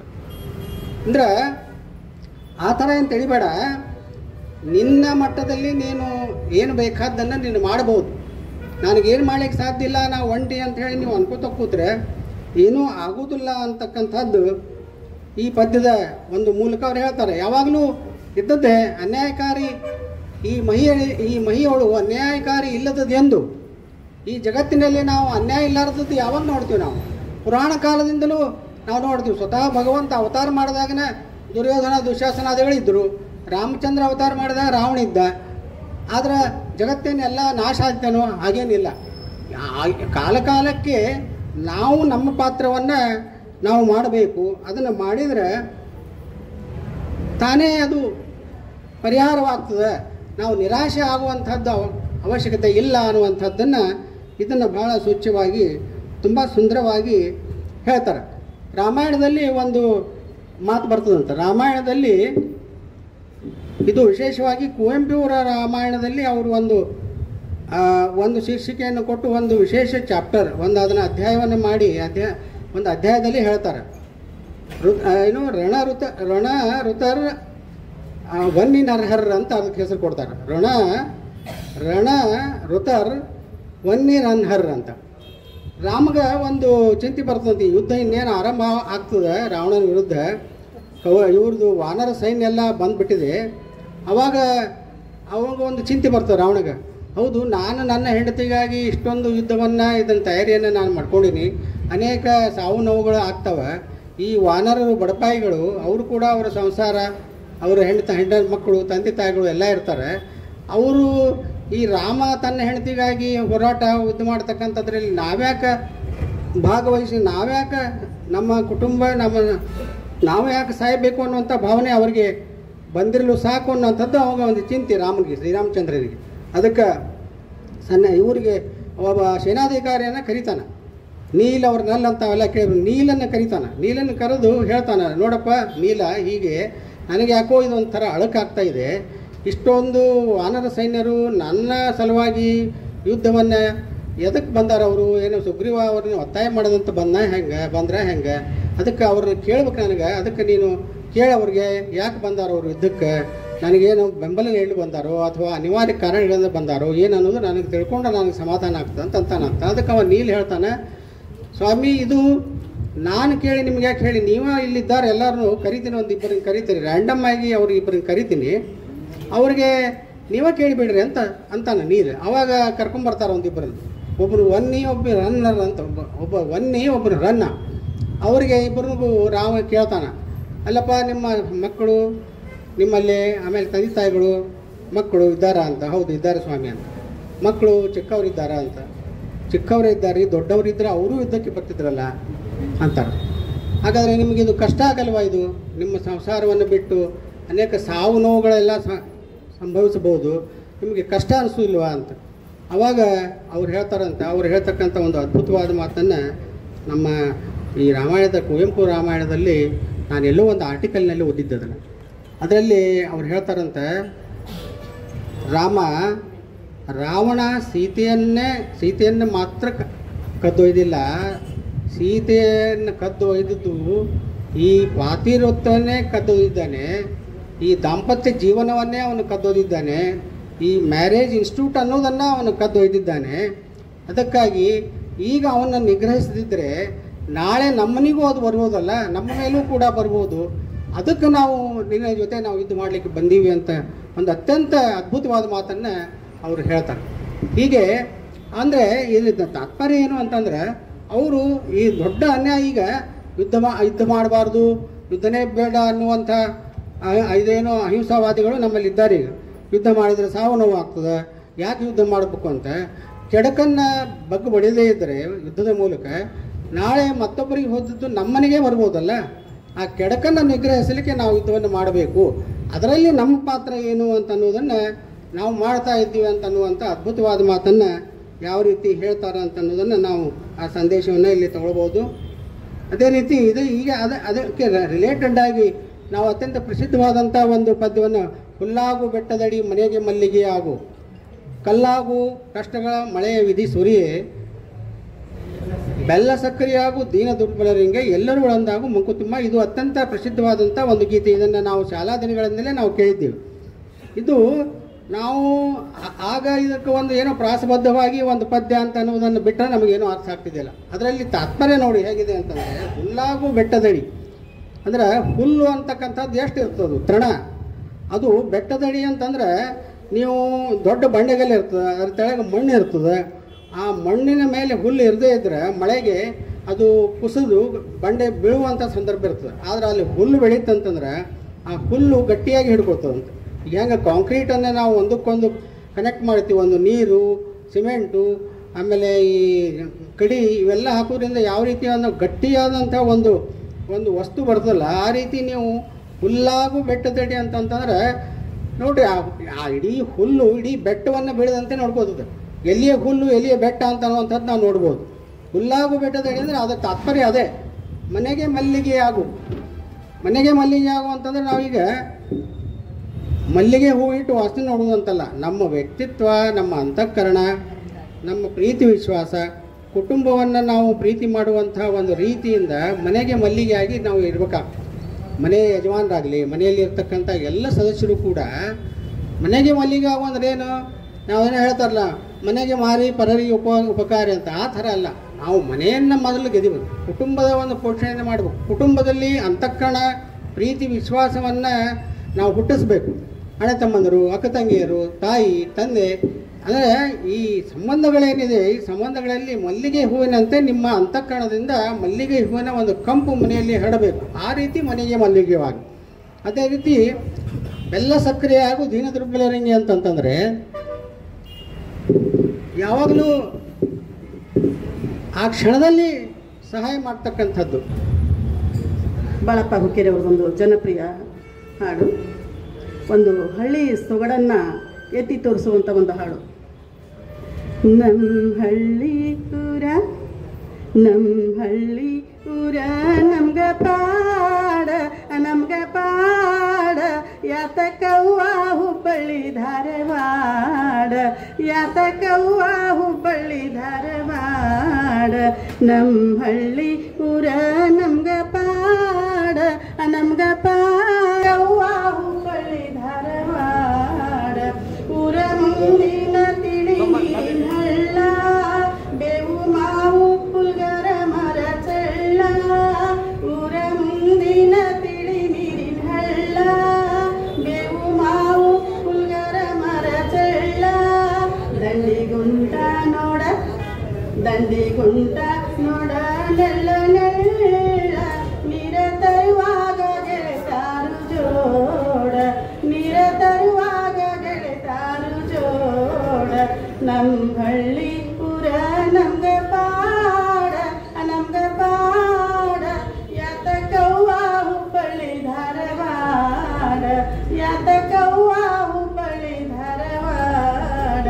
ನಮ್ಮ ಹಳ್ಳ ಕಾಸಿಯ ಹಿರಿ ಹೊಳೆಯ, ಒಮ್ಮೆಯಾದರೂ ಬತ್ತಿಲ್ಲದು ತಿಳಿಯ.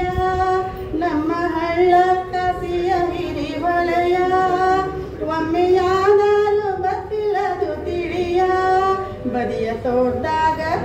ಬದಿಯ ತೋಡ್ದಾಗ ಬೆಳೆಗಳ ಕಳೆಯ, ಹೆಂಗ ಬೆಳೆದೈತಿ ಬಂದೊಮ್ಮೆ ನೋಡ, ಹೆಂಗ ಬೆಳೆದೈತಿ ಬಂದೊಮ್ಮೆ ನೋಡ. ನಮ್ಮ ಹಳ್ಳಿ ಊರ ನಮ್ಗೆ ಪಾಡ ಯಾತಕವ್ವ ಹುಬ್ಬಳ್ಳಿ ಧಾರವಾಡ, ಯಾತಕವ್ವ ಹುಬ್ಬಳ್ಳಿ ಧಾರವಾಡ. ಕಟ್ಟಿ ಮ್ಯಾಲ ಕಾಳಿನ ಚೈಲ, ನಡು ಮಣಿಯಾಗ ಗಡಗಿಯ ಸಾಲ. ಕಟ್ಟಿ ಮ್ಯಾಲ ಕಾಳಿನ ಚೀಲ, ನಡು ಮಣಿಯಾಗ ಗಡಗಿಯ ಸಾಲ. ತುಂಬಿ ಸೂಸತಾವ ಗಡಿಯಡಗಲ, ಖಾಲಿ ಇಲ್ಲವ್ವ ಒಂದು ಮನಿ ಮಾಡ, ಖಾಲಿ ಇಲ್ಲವ್ವ ಒಂದು ಮನಿ ಮಾಡ. ನಮ್ಮ ಹಳ್ಳಿ ಊರ ನಮ್ಗೆ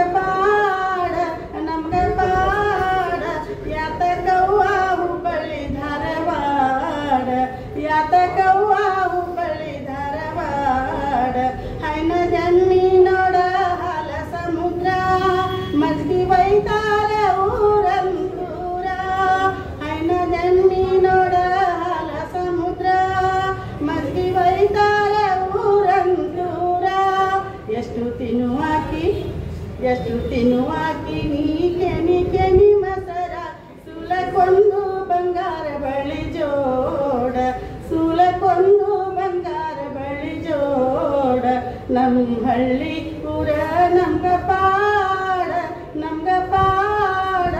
ಯಾತಕವ್ವ ಹುಬ್ಬಳ್ಳಿ ಧಾರವಾಡ, ಯಾತಕವ್ವ ಹುಬ್ಬಳ್ಳಿ ಧಾರವಾಡ, ಯಾತಕವ್ವ ಹುಬ್ಬಳ್ಳಿ ಧಾರವಾಡ. ಬಂಗಾರ ಚಡಿಯಾರ ಕಟೀಶಾರ, ಯಾರೋ ಕಟೀಶಾರ ಹೊಸ ಗುಡಿ ಗೆಳತಿ ನೋಡಿ ಬರುನು ನಡಿಯ. ಯಾರೋ ಕಟೀಶಾರ ಹೊಸ ಗುಡಿ ಗೆಳತಿ ನೋಡಿ ಬರುನು ನಡಿಯ.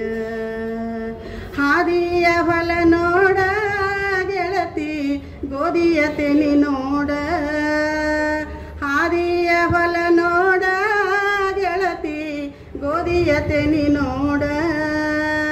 ಭಾವ ಮೈದುನರ ನಗಿ ನೋಡ ಗೆಳತಿ ಕಲ್ಲ ಜಡಿಸಬ್ಯಾಡ, ಭಾವ ಮೈದುನರ ನಗಿ ನೋಡ ಗೆಳತಿ ಕಲ್ಲ ಜಡಿಸಬ್ಯಾಡ, ಕಲ್ಲ ಜಡಿಸಬ್ಯಾಡ ಗೆಳತಿ ಕಡಿನುಚ್ಚ ಉದುರ್ಯಾವ. ಕ್ಯಾದಿಗಿ ತುರುಬು ಸಡಿಲವ ಗೆಳತಿ ಕಲ್ಲ ಜಡಿಸಬ್ಯಾಡ, ಕ್ಯಾದಿಗಿ ತುರುಬು ಸಡಿಲವ ಗೆಳತಿ ಕಲ್ಲ ಜಡಿಸಬ್ಯಾಡ. ಬಸವಣ್ಣನ ಗುಡಿ ಮ್ಯಾಲ ಬಂಗಾರ ಚಡಿ ಯಾರ ಕಟೀಶಾರ, ಯಾರೋ ಕಟೀಶಾರ ಹೊಸ ಗುಡಿ ಗೆಳತಿ ನೋಡಿ ಬರುನು ನಡಿಯ. ಯಾರೋ ಕಟೀಶಾರ ಹೊಸ ಗುಡಿ ಗೆಳತಿ ನೋಡಿ ಬರುನು ನಡಿಯ.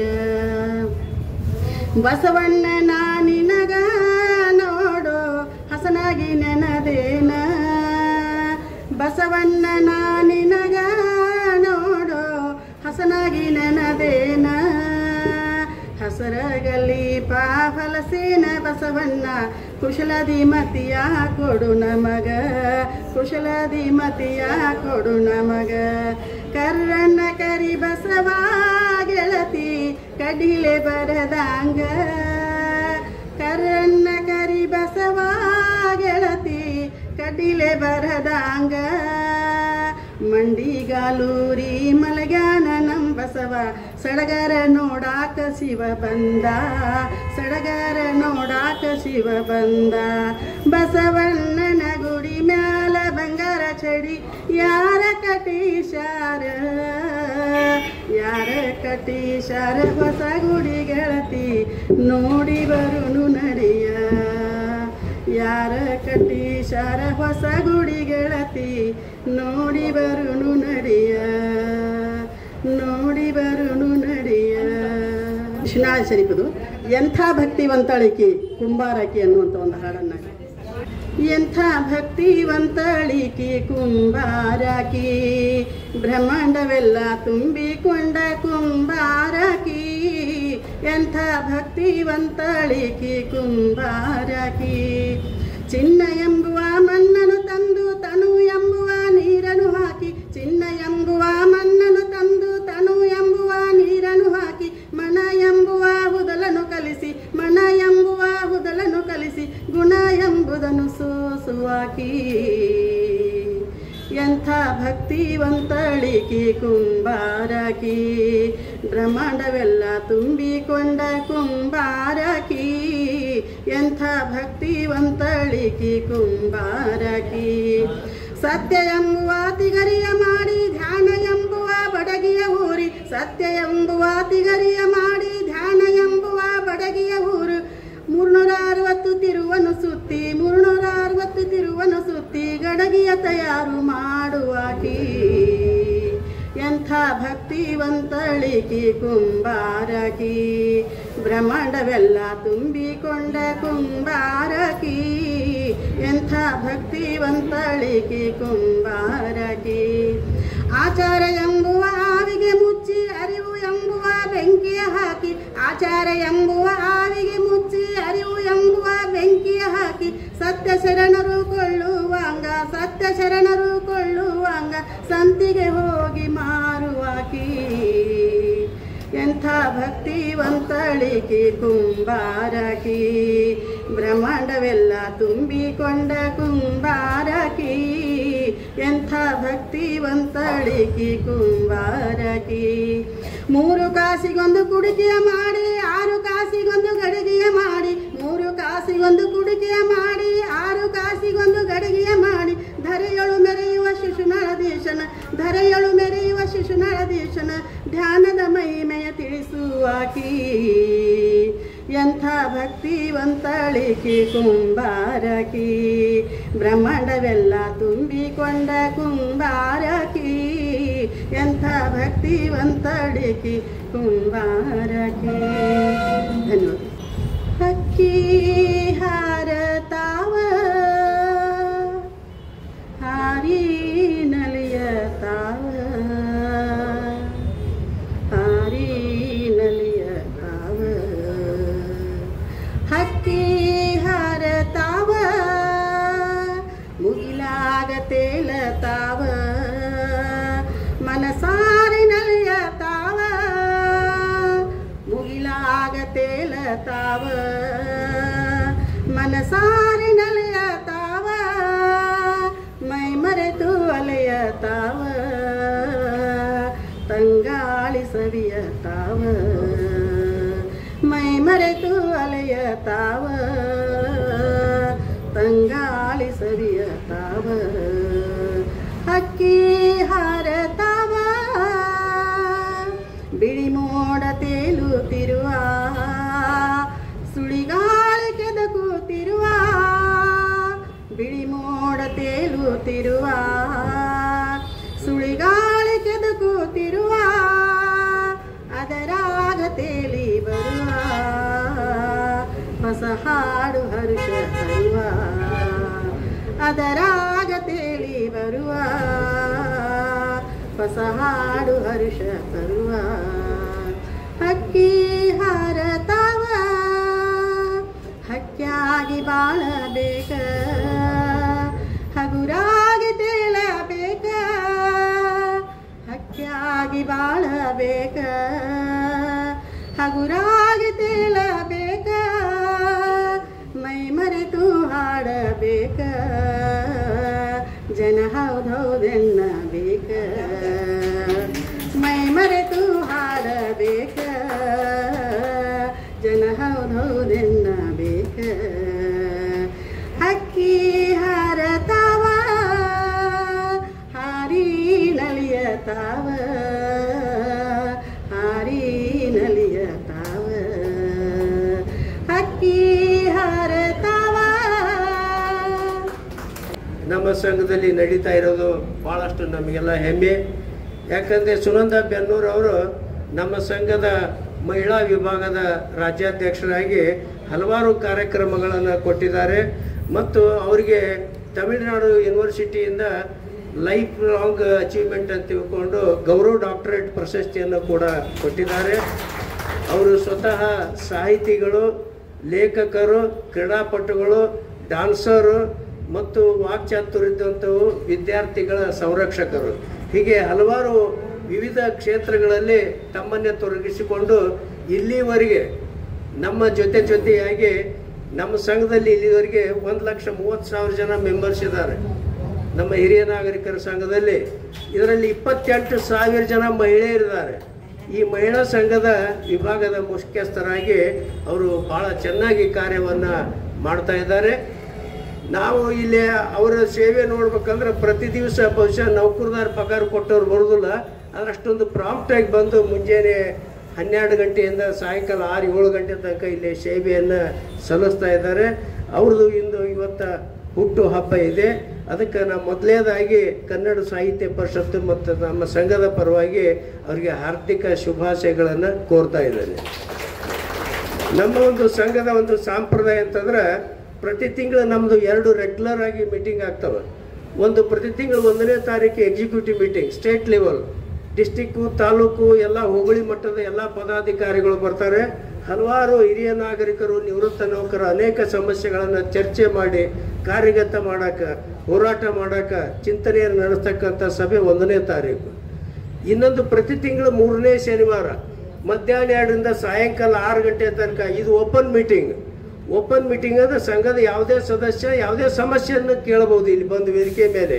ಮತ್ತು ಆ ತಿಂಗಳಲ್ಲಿ ಸರ್ಕಾರ ಏನು ಒಂದು ವಿಚಾರವನ್ನು ಮಾಡಿದೆ, ಯಾವ ಹೊಸ ಸುತ್ತೋಲೆಟ್ಟಿದಾವೆ, ಏನು ಹೋರಾಟ ಮಾಡ್ತಾ ಇದ್ದೇವೆ, ರಾಜ್ಯ ರಾಷ್ಟ್ರ ಮಟ್ಟದ ಎಲ್ಲ ಸುದ್ದಿಗಳನ್ನು ಕೂಡ ನಾವು ಈ ಸಂಘದ ಮುಖಾಂತರವಾಗಿ 3ನೇ ಶನಿವಾರ ನಡೀತಾ ಇದೆ. ಈ 3ನೇ ಶನಿವಾರದಲ್ಲಿ ವಿಶೇಷವಾಗಿ ಇನ್ನೊಂದು ಕಾರ್ಯಕ್ರಮ ನಮಗಿರ್ತದೆ. ಮಧ್ಯಾಹ್ನ 2ರಿಂದ 4 ಗಂಟೆ ತನಕ ಇದು ಓಪನ್ ಮೀಟಿಂಗ್ ಇರ್ತೈತಿ. 4 ಗಂಟೆಯಿಂದ ಪ್ರತಿ ತಿಂಗಳ ಒಂದು ಉಪನ್ಯಾಸ ಕಾರ್ಯಕ್ರಮ ಇಟ್ಟಿರ್ತೇವೆ ನಾವು. ಈ ಉಪನ್ಯಾಸ ಕಾರ್ಯಕ್ರಮದಲ್ಲಿ ಹಿರಿಯ ನಾಗರಿಕರಿಗೆ ಸಂಬಂಧಪಟ್ಟಂಥ ಹಲವಾರು ವಿಷಯಗಳ ಮೇಲೆ ಉಪನ್ಯಾಸಕರನ್ನ ಕರ್ಕೊಂಡ್ಬಂದು ನಾವು ಮಾಡಿಸ್ತಾ ಇದ್ದೇವೆ. ಆಮೇಲೆ ಪ್ರತಿಯೊಂದು ರಾಷ್ಟ್ರೀಯ ಹಬ್ಬಗಳು ಅವತ್ತಿನ ತಿಂಗಳೊಳಗೆ ಯಾವ ಬರ್ತಾವೋ ಆ ಹಬ್ಬಗಳ ಆಚರಣೆ ಕುರಿತು ಅವತ್ತು ದಿವಸ ನಡೀತವೆ. ಫಾರ್ ಎಕ್ಸಾಂಪಲ್, ಶಿಕ್ಷಕರ ದಿನಾಚರಣೆ, ಎಂಜಿನಿಯರ್ ದಿನಾಚರಣೆ, ವೈದ್ಯರ ದಿನಾಚರಣೆ, ಮಹಿಳಾ ದಿನಾಚರಣೆ, ಕಾರ್ಮಿಕ ದಿನಾಚರಣೆ, ಇವೆಲ್ಲ ದಿನಾಚರಣೆಗಳು ಪ್ರತಿ ತಿಂಗಳ 3ನೇ ಶನಿವಾರ ದಿವಸ ನಮಗೆ ನಿರಂತರವಾಗಿ ನಡೀತಾನೆ ಇರ್ತವೆ. ಮತ್ತು ಇದ್ರ ಜೊತೆಗೇನೆ ನಾವೇನು ಮಾಡ್ತೇವೆ ಅಂದ್ರೆ, ನಮ್ಮ ಸಂಘದಲ್ಲಿ ಹುಟ್ಟಿದಂಥವ್ರದ್ದು ಬರ್ತ್ಡೇಯನ್ನು ನಾವು 3ನೇ ಶನಿವಾರ ಸಾಯಂಕಾಲ 6 ಗಂಟೆಗೆ ಮಾಡ್ಕೊತ ಬರ್ತಾ ಇದ್ದೇವೆ. ಆದ್ರೆ ಈ ತಿಂಗಳ ನಮ್ಮದು 3ನೇ ಶನಿವಾರ ನಾಳೆ 18ನೇ ತಾರೀಕು ಬರ್ತೈತಿ. 3 ಜನರದು ಈ ತಿಂಗಳ ಬರ್ತ್ಡೇ ಪ್ರೋಗ್ರಾಮ್ ಐತಿ. ಅದರೊಳಗೆ ಸುನಂದ ಬೆನ್ನೂರು ಅವರು ಒಬ್ಬರಾದರೂ ಕೂಡ ವಿಶೇಷ ಅಂದ್ರೆ ಅವ್ರ ದತ್ತಿ ಉಪನ್ಯಾಸ ಕಾರ್ಯಕ್ರಮ ದಿವಸ ಅವ್ರು ಹುಟ್ಟಿದ್ರಿಂದ ಅವರಿಗೆ ವಿಶೇಷವಾದಂಥ ಇದನ್ನು ನಾವು ಶುಭಾಶಯಗಳನ್ನು ಇವತ್ತಿನ ದಿವಸ ಕೋರ್ತಾ ಇದ್ದೇವೆ. ಮತ್ತು ಇನ್ನು ಕೊನೆಯದಾಗಿ ನಾನು ಹೇಳ್ಬೇಕಂದ್ರೆ ನಮ್ಮ ಸಂಘದ ಬಗ್ಗೆ ಬಹಳಷ್ಟು ದೊಡ್ಡ ಮನೆ ಕೊಡಬೇಡ್ರಿ, ಯಾರಿಗೂ ಇಡು ಗದ್ದಲ ಮಾಡಬೇಡ್ರಿ, ಇಡು. ಆಮೇಲೆ ಮುಗಿದ ಮೇಲೆ ಕೊಡುವಂಥದ್ದು ನಿಮ್ಮ ಸ್ವೀಟು. ಆಮೇಲೆ ಇನ್ನು ನಂದು ಒಂದು ಕಳಕಳಿಯ ವಿನಂತಿ ಏನಂತಂದ್ರೆ, ಇಲ್ಲಿ ಸೇರಿದಂಥವ್ರು ಪ್ರತಿಯೊಬ್ಬರು 60 ವರ್ಷ ಯಾರು ದಾಟಿದೆ ಅವ್ರದ್ದು ದಯಮಾಡಿ ತಪ್ಪದೆ ಮೆಂಬರ್ ಆಗ್ರಿ. ಯಾಕೆ ಹೇಳ್ತಾ ಇದ್ದೇನಂತಂದ್ರೆ, ಬಹುಶಃ ನಿಮ್ಗೆ ಇಲ್ಲಿ ಕನ್ನಡ ಸಾಹಿತ್ಯ ಪರಿಷತ್ತಿನೊಳಗೆ 60 ವರ್ಷ ದಾಟ್ತಂಥವ್ರಿಗೆ ಯಾರಿಗೂ ತೊಂದರೆ ಇಲ್ಲ ಅಂತ ನನಗನ್ನಿಸ್ತದೆ. ಯಾಕಂದ್ರೆ ಸಾಕಷ್ಟು ಶ್ರೀಮಂತರದ್ರಿ, ವಿದ್ಯಾವಂತರಿ, ಪೆನ್ಷನ್ ಬರ್ತೈತಿ. ಆದ್ರೆ ಟೋಟಲ್ ಹಿರಿಯ ನಾಗರಿಕರ ಸಂಖ್ಯೆ ಒಳಗೆ 80% ಪ್ರತಿ ದಿವಸ ಕಣ್ಣೀರು ಹಾಕ್ತಾರೆ. ಅದು ನಿಮ್ಗೆ ಯಾರಿಗೂ ಗೊತ್ತಿಲ್ಲ. ಅದರೊಳಗೆ ವಿಶೇಷವಾಗಿ 90%, 80ರೊಳಗೆ 90% ಅವ್ರು ರೂರಲ್ ಇದ್ದಾರೆ, ಗ್ರಾಮೀಣ ಭಾಗದಲ್ಲಿದ್ದಾರೆ. ಅವರ ಕಷ್ಟ ಸುಖಗಳನ್ನು ಕೇಳೋರು ಯಾರೂ ಇಲ್ಲ. ಬಹಳಷ್ಟು ವಿಚಿತ್ರ ಸನ್ನಿವೇಶ ಅಂದ್ರೆ, ಭಾರತ ದೇಶಕ್ಕೆ ಸ್ವಾತಂತ್ರ್ಯ ಸಿಕ್ಕ 75 ವರ್ಷ ಆಯ್ತು. ಭಾರತದ ಸಂವಿಧಾನದೊಳಗೆ ಬರೆದಿದ್ದಾರೆ, ಹಿರಿಯ ನಾಗರಿಕರ ಸಂರಕ್ಷಣೆ ಮಾಡೋದು, ಅವ್ರ ಸೌಲಭ್ಯ ಕೊಡೋದು ಸರ್ಕಾರದ ಕರ್ತವ್ಯ ಅಂತ. ಯಾರೂ ಕೇಳಿಲ್ಲ, ಇಲ್ಲಿ ತನಕ ಹೋರಾಟ ಮಾಡಿಲ್ಲ. ಆದರೆ ಇಡೀ ರಾಷ್ಟ್ರ ಮಟ್ಟದೊಳಗೆ ನಮ್ಮದು ಒಂದೇ ಸಂಘ ಇವತ್ತು ಸರ್ಕಾರದ ವಿರುದ್ಧ ಹೋರಾಟವನ್ನು ಮಾಡಿ ಈ ಸೌಲಭ್ಯ ಕೊಡಲಿಲ್ಲ, ನಾವು ಬಿಡುವುದನ್ನು ಚಾಲೆಂಜ್ ಕೊಟ್ಟಿದ್ದಂದ್ರೆ ರಾಷ್ಟ್ರ ಮಟ್ಟದೊಳಗೆ ನಮ್ಮದು ಒಂದೇ ಒಂದು ಸಂಘ. ಈ ವಿಷಯವನ್ನು ನಾವು ಮೊನ್ನೆ ಬಾಂಬೆದೊಳಗೆ ಕಾನ್ಫರೆನ್ಸ್ ಒಳಗೆ ಓಪನ್ ಆಗಿ ಹೇಳಿದ್ದೀವಿ. ಅದಕ್ಕೆ ಇದೇ ರೀತಿ ಒಳಗೆ ನೀವೆಲ್ಲರೂ ಮೆಂಬರ್ ಆಗೋದ್ರಿಂದ ಈಗ ಏನಾಗತ್ತಪ್ಪ ಅಂದ್ರೆ, ನಮ್ದೊಂದು ದೊಡ್ಡ ಘೋಷಣೆ ಏನಂತಂದ್ರೆ, all the senior citizen declare as A national asset. ಎಲ್ಲ ಹಿರಿಯ ನಾಗರಿಕರು ರಾಷ್ಟ್ರದ ಸಂಪತ್ತು. ಈ ಸಂಪತ್ತನ್ನು ಕಾಪಾಡಿಕೊಳ್ಳೋದು ಸರ್ಕಾರದ ಕರ್ತವ್ಯ. ಇನ್ನು ಎರಡನೇದಾಗಿ ಹಿರಿಯ ನಾಗರಿಕರ ಒಂದು ಇದಕ್ಕೇನಪ್ಪ ಅಂದ್ರೆ, ಸಪ್ರೇಟ್ ಮಿನಿಸ್ಟ್ರಿ, ಸಪ್ರೇಟ್ ಬಜೆಟ್ಟು ಮತ್ತು ಇದಕ್ಕೆ ಸಪ್ರೇಟ್ ಒಬ್ಬ ಸಚಿವಾಲಯನ ಬೇಕು. ಇದು ನಾವು ರಾಷ್ಟ್ರ ಮಟ್ಟದಲ್ಲಿ ಬೇಡಿಕೆಯನ್ನು ಇಟ್ಟಿದ್ದೇವೆ. ಯಾಕೆ ಇಟ್ಟಿದ್ದೇವೆ ಅಂತಂದ್ರೆ, ಕೆಲವರು ಹೇಳ್ತಾ ಇದ್ದಾರೆ, ಏನ್ರಿ ಹೊಸದಾಗಿ ಇದಂಥ ಬೇಡಿಕೆ ಇಷ್ಟು ದಿವಸ ಇಲ್ಲದ ಅಂತ ಹೇಳ್ತಾರೆ. ಯಾರು ತಿಳ್ಕೊಂಡಿಲ್ಲ. 20 ಕೋಟಿ ಹಿರಿಯ ನಾಗರಿಕರು ನಮ್ಮ ರಾಷ್ಟ್ರದೊಳಗಿದ್ದಾರೆ. ನಮ್ಮ ರಾಜ್ಯದಲ್ಲಿ 82 ಲಕ್ಷ ಇದ್ದಾರೆ. ನೀವು 10-20 ಲಕ್ಷಕ್ಕೆ ಒಂದು ಕಾನ್ಸ್ಟಿಟ್ಯೂನ್ಸಿ ಮಾಡಿ MLC ಗ್ರ್ಯಾಜುಯೇಷನ್ ಮಾಡಿ ಒಬ್ಬರು ಮಿನಿಸ್ಟರ್ನ MLC ಕೊಡ್ತೀರಿ. 80 ಲಕ್ಷ ಕೋಟಿಗಟ್ಟಲಿದ್ದಂಥ ಹಿರಿಯ ನಾಗರಿಕರನ್ನು ನೀವು ಕೇಳ್ತಾ ಇಲ್ಲ. ಆದ್ದರಿಂದ ನಮಗೆ ಯಾಕೆ ಬೇಡ ಅಂತ ತಿಳ್ಕೊಂಡು ನಾವು ಸಪ್ರೇಟ್ ಮಿನಿಸ್ಟ್ರು, ಮಂತ್ರಾಲಯ, ಬಜೆಟನ್ನು ಕೊಡ್ಬೇಕಂತಕ್ಕಂಥ ಇದನ್ನು ನಾವು ವೇದಿಕೆಯನ್ನು ಮಾಡಿದ್ದೀವಿ. ಮತ್ತು ನೀವು ಯಾವಾಗ ಹಿರಿಯ ನಾಗರಿಕರು ರಾಷ್ಟ್ರದ ಸಂಪತ್ತಂತ ಡಿಕ್ಲೇರ್ ಆದ ತಕ್ಷಣ ನಿಮಗೆ ಬರ್ತಕ್ಕಂಥ ಘನತೆ, ಗೌರವ, ಸೌಲಭ್ಯ ತಾನೇ ಬರ್ತಾವೆ. ಅದಕ್ಕೆ ನನ್ನ ಕಳಕಳಿ ವಿನಂತಿ ಏನಂದ್ರೆ, ಭಾಳಷ್ಟು ಜನ ನೆಗ್ಲೆಕ್ಟ್ ಮಾಡ್ತಾರೆ. ಏನ್ರಿ ಅಲ್ಲಿ ಸಂಘದಾಗಿ ಮೆಂಬರ್ ಏನು ಸಿಗ್ತೈತೆ, ನನ್ನ ಪೆನ್ಷನ್ ಐತೆ ಬಿಡ್ರಿ, ಏನು ಬೇಕಾಗಿಲ್ಲ. ಭಾಳಷ್ಟು ಜನ ಮೆಂಬರ್ ಪೆನ್ಷನ್ ಕೊಡ್ಸಕ್ಕೆ ಮೆಂಬರ್ ಅಂತಾರೆ. ಅದೆಲ್ಲ ಸುಳ್ಳು.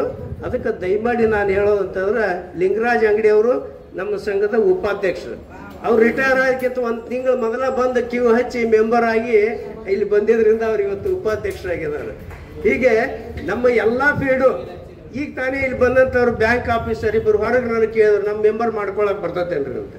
ಅಂದ್ರೆ ಈ ಸಂಘದ ಬಗ್ಗೆ ಸರಿಯಾದ ತಿಳುವಳಿಕೆ ಯಾರೂ ಇಲ್ಲ.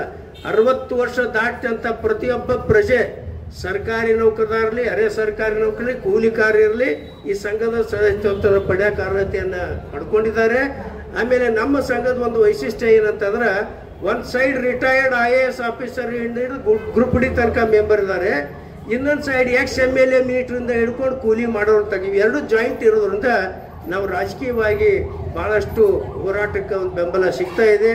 ಇನ್ನು ಕೊನೆಯದಾಗಿ ಒಂದು ನಿಮ್ಗೆ ಇಂಪಾರ್ಟೆಂಟ್ ವಿಷಯವನ್ನು ಹೇಳ್ತಾ ಇದ್ದಾನೆ. ಮುಂದಿನ ಈ ತಿಂಗಳದ್ದು ಏನಂದ್ರೆ ನಾಳಿನ ದಿವಸ ಶನಿವಾರ ದಿವಸ ನಮ್ಮ ಕಾರ್ಯಕ್ರಮದೊಳಗೆ cyber crime assistant police commissioner ಮುಖ್ಯ ಅತಿಥಿಯಾಗಿ ಬಂದು ಹಿರಿಯ ನಾಗರಿಕರ ಸೈಬರ್ ಕ್ರೈಮ್ಸ್ ಬಗ್ಗೆ ಕೆಲವು ತರಬೇತಿಯನ್ನು, ಕೆಲವು ಮಹತ್ವದ ವಿಚಾರಗಳನ್ನು ಹೇಳ್ತಾ ಇದ್ದಾರೆ. ಯಾಕೆ ಹೇಳ್ತಾ ಇದ್ದಾರೆ ಅಂದ್ರೆ ಟೋಟಲ್ ಸೈಬರ್ ಕ್ರೈಮ್ಸ್ ಏನು ಮೊಬೈಲು ಚೀಟಿಂಗು ಬ್ಯಾಂಕ್ ಇದು ಆಗ್ತಾವಲ್ಲ, ಇದ್ರೊಳಗೆ 40% ಹಿರಿಯ ನಾಗರಿಕ ಅಂತ ಡಿಕ್ಲೇರ್ ಮಾಡ್ಯಾರ ಸರ್ಕಾರ. 40% ಹಿರಿಯ ನಾಗರಿಕರ ಮೋಸಕ್ಕೆ ಒಳಗಾಗ್ತಾರ. ಇದಕ್ಕೆ ಕಾರಣ ಏನಪ್ಪ ಅಂತಂದ್ರೆ ಇವ್ರ ವಯಸ್ಸಾಗಿರ್ತೈತಿ, ಎಲ್ಲ ದುಡ್ಡು ಬ್ಯಾಂಕ್ನಾಗ ಇಟ್ಟಿರ್ತಾರ. ಈಗ ನಿವೃತ್ತಿ ಆದವ್ರು ಕೋಟಿ ಗಿಟ್ಟ ದುಡ್ಡು ಬರ್ತೈತಿ, ಅವ್ರು ಇಡ್ತಾರ. ಆಮೇಲೆ ಮನೆಯ ಮಕ್ಕಳು ಎಲ್ಲ ಕೂಡ ತಂದೆ ಹೆಸರು ಡಿಪಾಸಿಟ್ ಯಾಕೆ ಇಡ್ತಾರೆ, 1% ಜಾಸ್ತಿ ಬರ್ತೈತಿ ಅದು. ಆಮೇಲೆ ಇವ್ರಿಗೆ ಕಿವಿ ಕೇಳಂಗಿಲ್ಲ, ಕಣ್ಣು ಕಾಣಂಗಿಲ್ಲ, ಹೆಚ್ಚಾಗಿ ಮೊಬೈಲ್ ಆಪರೇಷನ್ ಗೊತ್ತಿಲ್ಲ ನಮ್ಮ ಮಂದಿ. ಹಿಂಗಾಗಿ ಏನಾರು ಮೆಸೇಜ್ ಬಂದಾಗ ಯಾವ್ದಾರ ಬಟನ್ ಒತ್ತಾರ, ಅದು ಬ್ಯಾಂಕಿಗೆ ಹೋಗತಿ, ಅವ್ರು ಧರಣಿ ಮಾಡ್ಕೊಂಡು ಹೋಗ್ತಾರೆ. ಇಂಥ ಅನೇಕ ಕೇಸುಗಳು ನಡೆದಾಗ ನಾವು ಕರ್ನಾಟಕ ಸರ್ಕಾರದ ಮುಂದೆ ಇದನ್ನು ಬೇಡಿಕೆ ಇಟ್ವಿ, ಸೆಕ್ರೆಟರಿ ಮುಂದೆ ಇಟ್ಟು ಚರ್ಚೆ ಮಾಡಿದಾಗ ಎಲ್ಲ ಡಿಸ್ಟ್ರಿಕ್ಟ್ನೊಳಗೂ ಸೈಬರ್ ಕ್ರೈಮ್ ಬಗ್ಗೆ ಹಿರಿಯ ನಾಗರಿಕರ ಜಾಗೃತಿ ಮೂಡಿಸ್ಬೇಕಂತ ಒಂದು ಆದೇಶ ಮಾಡಿ ಬಜೆಟ್ ರಿಲೀಸ್ ಮಾಡಿದ್ದಾರೆ. ಆ ಬಜೆಟಿನ ಮುಖಾಂತರವಾಗಿ ನಾಳೆ ಶನಿವಾರ ದಿವಸ ಮಧ್ಯಾಹ್ನ 3 ಗಂಟೆಗೆ cyber crime assistant police commissioner ವೇದಿಕೆಗೆ ಗೆಸ್ಟ್ ಆಗಿ ಬರ್ತಾರೆ. ಅದ್ರ ಬಗ್ಗೆ ತಿಳುವಳಿಕೆ ಕೊಡ್ತಾರೋ, ತಾವು ಆಸಕ್ತಿ ಇದ್ದವರು ಬರ್ಬೋದು. ಇನ್ನು ಎರಡನೇದು ಏನಪ್ಪ ಅಂತಂದ್ರೆ ದಿನಾಂಕ 25 ಮತ್ತು 26 ಸಿದ್ಧಾರೂಢ ಮಠದೊಳಗೆ 2 ದಿವಸ ಪ್ರೋಗ್ರಾಮ್. ನಮ್ಮ 2 ದಿವಸ ಪ್ರೋಗ್ರಾಮ್ ಅಂದ್ರೆ ನಾವು ಪ್ರತಿ ವರ್ಷ ವಿಶ್ವ ಹಿರಿಯ ನಾಗರಿಕರ ದಿನಾಚರಣೆ ಅಂತ ಸಿದ್ಧಾರೂಢ ಮಠದಾಗ ಭಾಳ ಗ್ರ್ಯಾಂಡಾಗಿ ಪ್ರತಿ ವರ್ಷ ಮಾಡ್ತಾರೆ. ಸಾವಿರಾರು ಜನ ಹಿರಿಯ ನಾಗರಿಕರು ಬರ್ತಾರೆ, MLA, ಶಾಸಕರು, ಮಿನಿಸ್ಟ್ರು ಎಲ್ಲರೂ ಬರ್ತಾರೆ. ಪ್ರತಿ ವರ್ಷ ಅಲ್ಲಿ ಮಾಡ್ತಾ ಇದ್ದೇವೆ. ಅದು 25ನೇ ತಾರೀಕಿಗೆ ಇದೆ ಈ ವರ್ಷ. ಅಲ್ಲೇ ಮೋಸ್ಟ್ಲಿ ನಮ್ಮ ಸಂತೋಷ್ ಲಾಡ್ ಅವರು ಇನ್ವೈಟ್ ಮಾಡಿದ್ದೇವೆ, ಇನ್ನೂ ಕನ್ಫರ್ಮೇಷನ್ ಆಗಿಲ್ಲ. ಆಮೇಲೆ ಅವತ್ತಿನ ದಿವಸ ಕಾರ್ಯಕ್ರಮ ಎಲ್ಲ ಏನು ಮುಗಿದ ಮೇಲೆ 2ನೇ ದಿವಸದ ಭಾಳ ಮಹತ್ವವಾದಂಥ ಕಾರ್ಯಕ್ರಮ ಏನೈತಪ್ಪ ಅಂದ್ರೆ ಕೇಂದ್ರ ಸರ್ಕಾರದೊಳಗೆ ಹಿರಿಯ ನಾಗರಿಕರಿಗೆ ದೊಡ್ಡ ಡಿಪಾರ್ಟ್ಮೆಂಟ್ ಐತಿ, ಸಾಕಷ್ಟು ದುಡ್ಡು ಐತಿ. ಇವತ್ತಿನ ತನಕ ಯಾರು ಕೇಂದ್ರ ಸರ್ಕಾರದೊಳಗಿಂದ ದುಡ್ಡನ್ನು ತಂದು ರಾಜ್ಯ ಸರ್ಕಾರಗಳು ಹಿರಿಯ ನಾಗರಿಕರು ಉಪಯೋಗ ಮಾಡಿಲ್ಲ. ಆದ್ರೆ ನಮ್ಮ ಸಂಘ ಚಾಲೆಂಜ್ ಮಾಡಿ ಕರ್ನಾಟಕ ಸರ್ಕಾರ ಮುಖಾಂತರವಾಗಿ ಹಿರಿಯ ನಾಗರಿಕರ ಸೌಲಭ್ಯವನ್ನು ಕೊಡಿಸ್ಬೇಕಂತ ಹೇಳಿ ಒಂದು ದೊಡ್ಡ ಪ್ಲಾನ್ ಆಫ್ ಆಕ್ಷನ್ ಪ್ರಾಜೆಕ್ಟ್ ತಯಾರು ಮಾಡಿ ಕಳಿಸಿದಾಗ 6,20,00,000 ರೂಪಾಯಿ ಬಜೆಟ್ ಆಯ್ತು. ಅದನ್ನು ಕೇಂದ್ರ ಸರ್ಕಾರಕ್ಕೆ ಕಳಿಸಿದ್ವಿ. ಕೇಂದ್ರ ಸರ್ಕಾರಕ್ಕೆ ಕಳಿಸಿ ಅವರು ಲಘುನ ಅಪ್ರೂವ್ ಮಾಡಲಿಲ್ಲ. ಯಾಕಂದ್ರೆ ಇಷ್ಟು ದಿವಸ ಆದ್ರೆ ಯಾರೂ ಕೇಳಿಯಲ್ಲ, ಇದೇನು ಹೊಸ್ತಾಗಿ ಬಂತನ್ನೋ ಟೈಪ್ ಇತ್ತು. ಆಮೇಲೆ ನಾವು ರೆಫರೆನ್ಸ್ ಕೊಟ್ಟು ಎಲ್ಲ ಹೋರಾಟ ಮಾಡಿದ ಮೇಲೆ ತಕ್ಷಣ 3 ಕೋಟಿ ರೂಪಾಯಿ ರಿಲೀಸ್ ಮಾಡಿದ್ದಾರೆ. ಈಗ 3 ಕೋಟಿ ರೂಪಾಯಿಯನ್ನು ಎದಕ್ಕೆ ಮಾಡ್ತಾರಂದ್ರೆ ಪ್ರತಿಯೊಂದು ಜಿಲ್ಲೆಗಳಲ್ಲಿ ಹಿರಿಯ ನಾಗರಿಕರ ಮೊದಲೇದು ಅವೇರ್ನೆಸ್, ಎರಡನೇದು ಕಾನೂನು ತರಬೇತಿ, ಹಿರಿಯ ನಾಗರಿಕರ ಕಾನೂನು, ಆಸ್ತಿ ರಕ್ಷಣೆ, ಹಿರಿಯ ನಾಗರಿಕರ ಪೆನ್ಷನ್ನು ಮತ್ತು ಹಿರಿಯ ನಾಗರಿಕರ ಮೇಲೆ ನಡೀತಕ್ಕಂಥ ದೌರ್ಜನ್ಯಗಳು, ಅದನ್ನು ತಡೆಗಟ್ಟುವ ಕ್ರಮ, ಇದನ್ನ ಎಲ್ಲ ಕಡೆಗೂ ಒಂದು ಇದನ್ನು ಮಾಡ್ತಕ್ಕಂಥ ಒಂದು ವ್ಯವಸ್ಥೆ ಇಡೀ ರಾಜ್ಯ ತುಂಬ ಮಾಡಿಸಿದ್ದೇವೆ. ಇನ್ನೊಂದು ಏನು ಭಾಳ ಮಹತ್ವ ಅಂದ್ರೆ ಹಿರಿಯ ನಾಗರಿಕರಿಗೆ ಎಂಟರ್ಟೈನ್ಮೆಂಟ್ ಬೇಕು. ಭಾಳಷ್ಟು ಪ್ರತಿಭಾವಂತ ಇದ್ದಾರೆ. ಅದಕ್ಕೆ ಇದು ಜನರೇಷನ್ ಬೈಂಡಿಂಗ್ ಮೇಳ ಅಂತ ತಿಳ್ಕೊಂಡು ಹೊಸ ಪ್ರೋಗ್ರಾಮ್ ಇದೆ. ಜನರೇಷನ್ ಬೈಂಡಿಂಗ್ ಮೇಳ ಅಂತಂದ್ರೆ 20 ರಿಂದ 40 ವಯಸ್ಸು, 40 ರಿಂದ 60 ವಯಸ್ಸು, 60 ವರ್ಷ ಮೇಲ್ಪಟ್ಟಂಥ ಹಿರಿಯ ನಾಗರಿಕರು, ಈ 3 ಕೇಡರನ್ನು ಕೂಡಿಸಿ ಸುಖ ದುಃಖಗಳನ್ನು ಚೆಕ್ ಮಾಡಿ ಅವನ ಸೌಲಭ್ಯವನ್ನು ಸರ್ಕಾರ ಮುಖಾಂತರ ಕೊಡಿಸ್ತಕ್ಕಂಥ ಒಂದು ಕಾರ್ಯಕ್ರಮ. ಇದು 26ನೇ ತಾರೀಕಿಗೆ ಐತಿ. ಇದು ಕೇಂದ್ರ ಸರ್ಕಾರದಿಂದ ಬಜೆಟ್ ಕೂಡ ಈಗ ತರಿಸಿ ಮಾಡಿದ್ದೇವೆ. 26ನೇ ತಾರೀಕು ರವಿವಾರ ದಿವಸ ಮುಂಜಾನೆ 10 ಕಾರ್ಯಕ್ರಮ ಉದ್ಘಾಟನೆ ಆಕತಿ. ಈ ಕಾರ್ಯಕ್ರಮವನ್ನು ಉದ್ಘಾಟನೆ ಮಾಡ್ತಕ್ಕಂಥವ್ರು ಮಾನ್ಯ ನಮ್ಮ ನೆಚ್ಚಿನ ಕೇಂದ್ರ ಸಚಿವರ ಅಂತ ಪ್ರಹ್ಲಾದ್ ಜೋಶಿ ಅವರು ಉದ್ಘಾಟನೆ ಮಾಡ್ತಾರೆ ಅಂತ ಭಾಳ ಸಂತೋಷದಿಂದ ಒಪ್ಪಿಕೊಂಡಿದ್ದಾರೆ. ಮತ್ತು ಇದು ಆದಮೇಲೆ ಸಾಯಂಕಾಲ 5 ಗಂಟೆ ತನಕ ನಮ್ಮ ಬೇರೆ ಬೇರೆ ಸೆಷನ್ ನಡೀತಾ ಇದ್ದಾವೆ. ಮಕ್ಕಳು ಕೂಡ ಹಿರಿಯರ ಚರ್ಚೆ, ಹಿರಿಯರು ಕೂಡ ಮಕ್ಕಳ ಚರ್ಚೆ. ಈ ಮಕ್ಕಳು ಮತ್ತು ಹಿರಿಯರು ಕೂಡಿ ನಡೀತಕ್ಕಂಥ ಕಾರ್ಯಕ್ರಮಗಳು ಅದರಲ್ಲಿ ಭಾಳ ಪ್ರಾಮುಖ್ಯವಾಗಿ ಹಿರಿಯರ ಜಾಗೃತಿ ಒಳಗೆ ಸಂವಾದ ಕಾರ್ಯಕ್ರಮ ಐತಿ, ಡಾನ್ಸ್ ಐತಿ, ಹಾಡೋದೈತಿ, ಆಮೇಲೆ ಹಿರಿಯ ನಾಗರಿಕರ ಒಂದು ಡ್ರೆಸ್ ಮೇಳ ಐತಿ. ಹೀಗೆ ಅನೇಕ ವಿವಿಧವಾದ ಕಾರ್ಯಕ್ರಮಗಳು 26ನೇ ತಾರೀಕಿನ ದಿವಸ ಸಿದ್ಧಾರೂಢ ಮಠದಲ್ಲಿ ನಡೀತಾ ಇದ್ದೇವೆ. ಈ ಕಾರ್ಯಕ್ರಮಕ್ಕೆ ರಾಜ್ಯದ ಕಾರ್ಯದರ್ಶಿ, ಪ್ರಧಾನ ಕಾರ್ಯದರ್ಶಿ ಬರ್ತಾರೆ, ನಿರ್ದೇಶಕರು ಬರ್ತಾರೆ, ಜಾಯಿಂಟ್ ಡೈರೆಕ್ಟರ್ ಬರ್ತಾರೆ, DC ಅವರು ಬರ್ತಾರೆ, ಮತ್ತು ಮಕ್ಕಳ ಮಹಿಳಾ ಕಲ್ಯಾಣ ಡೆಪ್ಟಿ ಡೈರೆಕ್ಟರ್ ಕೂಡ ಬರ್ತಾ ಇದ್ದಾರೆ. ಎಲ್ಲ ಸರ್ಕಾರ ಅಧಿಕಾರಿಗಳು ಅಲ್ಲಿ ಇರ್ತಾರೆ. ಅದಕ್ಕೆ ದಯಮಾಡಿ ತಾವು ಕೂಡ ಈ ಕಾರ್ಯಕ್ರಮದಲ್ಲಿ ಭಾಗವಹಿಸ್ರಿ ಅಂತ ನಾನು ಹೇಳ್ತಾ, ಇವತ್ತಿನ ಒಂದು ಕಾರ್ಯಕ್ರಮದ ಕೊನೆಯ ಹಂತದೊಳಗೆ ನಮ್ಮ ಈ ಒಂದು ಕಾರ್ಯಕ್ರಮಕ್ಕೆ ನಮ್ಮ ಈ ಮಳಿಗೆಯವರು ಬಹಳಷ್ಟು ಆತ್ಮೀಯರು ನಮಗೆ ಈಗೆಲ್ಲ ಮೊದಲಿಂದನೇ. ಯಾಕಂದರೆ ಅವರು ಸರ್ಕಾರಿ ಸೇವೆಯಲ್ಲಿ ದೊಡ್ಡ ಹುದ್ದೆಯಿಂದ ನಿವೃತ್ತಿ ಆದಂಥವರು. ಆಮೇಲೆ ನಿವೃತ್ತಿ ನಂತರ ಅವರು ಭಾಳಷ್ಟು ಒಂದು ನಮ್ಮ ಜೋಶಿ ಸಾಹೇಬ್ರ ಮುಖ್ಯ ಹ್ಯಾಂಡ್ ಆಗಿ ಅವರು PA/PS ಆಗಿ ಕಾರ್ಯವನ್ನು ಮಾಡ್ತಾ ಇದ್ದಾರೆ. ಅವರು ಭಾಳ ಹೆಮ್ಮೆಯಿಂದ ಹೇಳ್ಬೇಕಂದ್ರೆ ಈಗ 10 ವರ್ಷ ಕೆಳಗೆ ನಮ್ಮ ಸಂಘದ ಸದಸ್ಯತ್ವವನ್ನು ಪಡ್ಕೊಂಡಿದ್ದಾರೆ. ಸಂಘದ ಸದಸ್ಯತ್ವ ಪಡ್ಕೊಂಡು ನಮ್ದು ಯಾವುದೇ ಒಂದು ಸಮಸ್ಯೆ ಬಂದರೂ ನೇರವಾಗಿ ಅವ್ರ ಚೇಂಬರಿಗೆ ಹೋಗಿ ಇದು ಹಿಂಗೆ ಆಗಬೇಕು ಅಂದಾಗ ಅದನ್ನು ಎಲ್ಲ ಮಾಡೋಣ, ನಾನು ಹೆಲ್ಪ್ ಮಾಡ್ತೇನೆ ಅಂತ ತಿಳ್ಕೊಂಡು ಎಲ್ಲ ಕಾರ್ಯಕ್ರಮಗಳು ಕೂಡ ಮಾಡ್ತಾ ಇದ್ದಾರೆ. ಮತ್ತು ಇನ್ನು ನೆಕ್ಸ್ಟ್ ಏನಂದ್ರೆ ಅವರು ಸ್ವತಃ ಸಾಹಿತಿಗಳಿದ್ದಾರೆ, ಹೋರಾಟಗಾರರಿದ್ದಾರೆ, ಎಲ್ಲ ವಿವಿಧ ಮುಖಗಳಲ್ಲಿ ಅವರು ತಮ್ಮನ್ನು ತೊಡಗಿಸಿಕೊಂಡಿದ್ದಾರೆ. ಅಂಥವರು ಕೂಡ ನಮ್ಮ ಇವತ್ತು ವೇದಿಕೆಗೆ ಬಂದಿದ್ದಾರೆ. ಅದಕ್ಕೆ ನಾವು ಕೂಡ ಅವರಿಗೆ ನಮ್ಮ ಸಂಘದ ಪರವಾಗಿ ಗೌರವವನ್ನು ಸೂಚಿಸ್ತಕ್ಕಂಥ ಒಂದು ಕಾರ್ಯಕ್ರಮ. ನಂತರ ನಮ್ಮ ಈ ಒಂದು ಕಾರ್ಯಕ್ರಮದಲ್ಲಿ ಭಾಗಿಯಾದಂಥ ನಮ್ಮ ಸುನಂದಾ ಬೆನ್ನೂರವರು ಕೂಡ ಒಂದು ಚಿಕ್ಕದಾದಂಥ ಸನ್ಮಾನವನ್ನು ಮಾಡ್ತೇವೆ. ಈ ಸನ್ಮಾನದ ನಂತರ ಉಪಹಾರದ ವ್ಯವಸ್ಥೆ ಇದೆ. ತಾವೆಲ್ಲ ಉಪಹಾರವನ್ನು ಮಾಡ್ಕೊಂಡು ಹೋಗ್ಬೇಕಂತ ವಿನಂತಿ ಮಾಡಿಕೊಂಡು ನನ್ನ ಮಾತಿಗೆ ವಿರಾಮವನ್ನು ಹೇಳ್ತಾ ಇದ್ದೇನೆ. ಎಲ್ಲರಿಗೂ ನಮಸ್ಕಾರ.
ಗ್ರಾಹಕರೇ, ಸೆಕೆಂಡ್ ಹ್ಯಾಂಡ್ ವಾಹನ ಬೇಕಾ?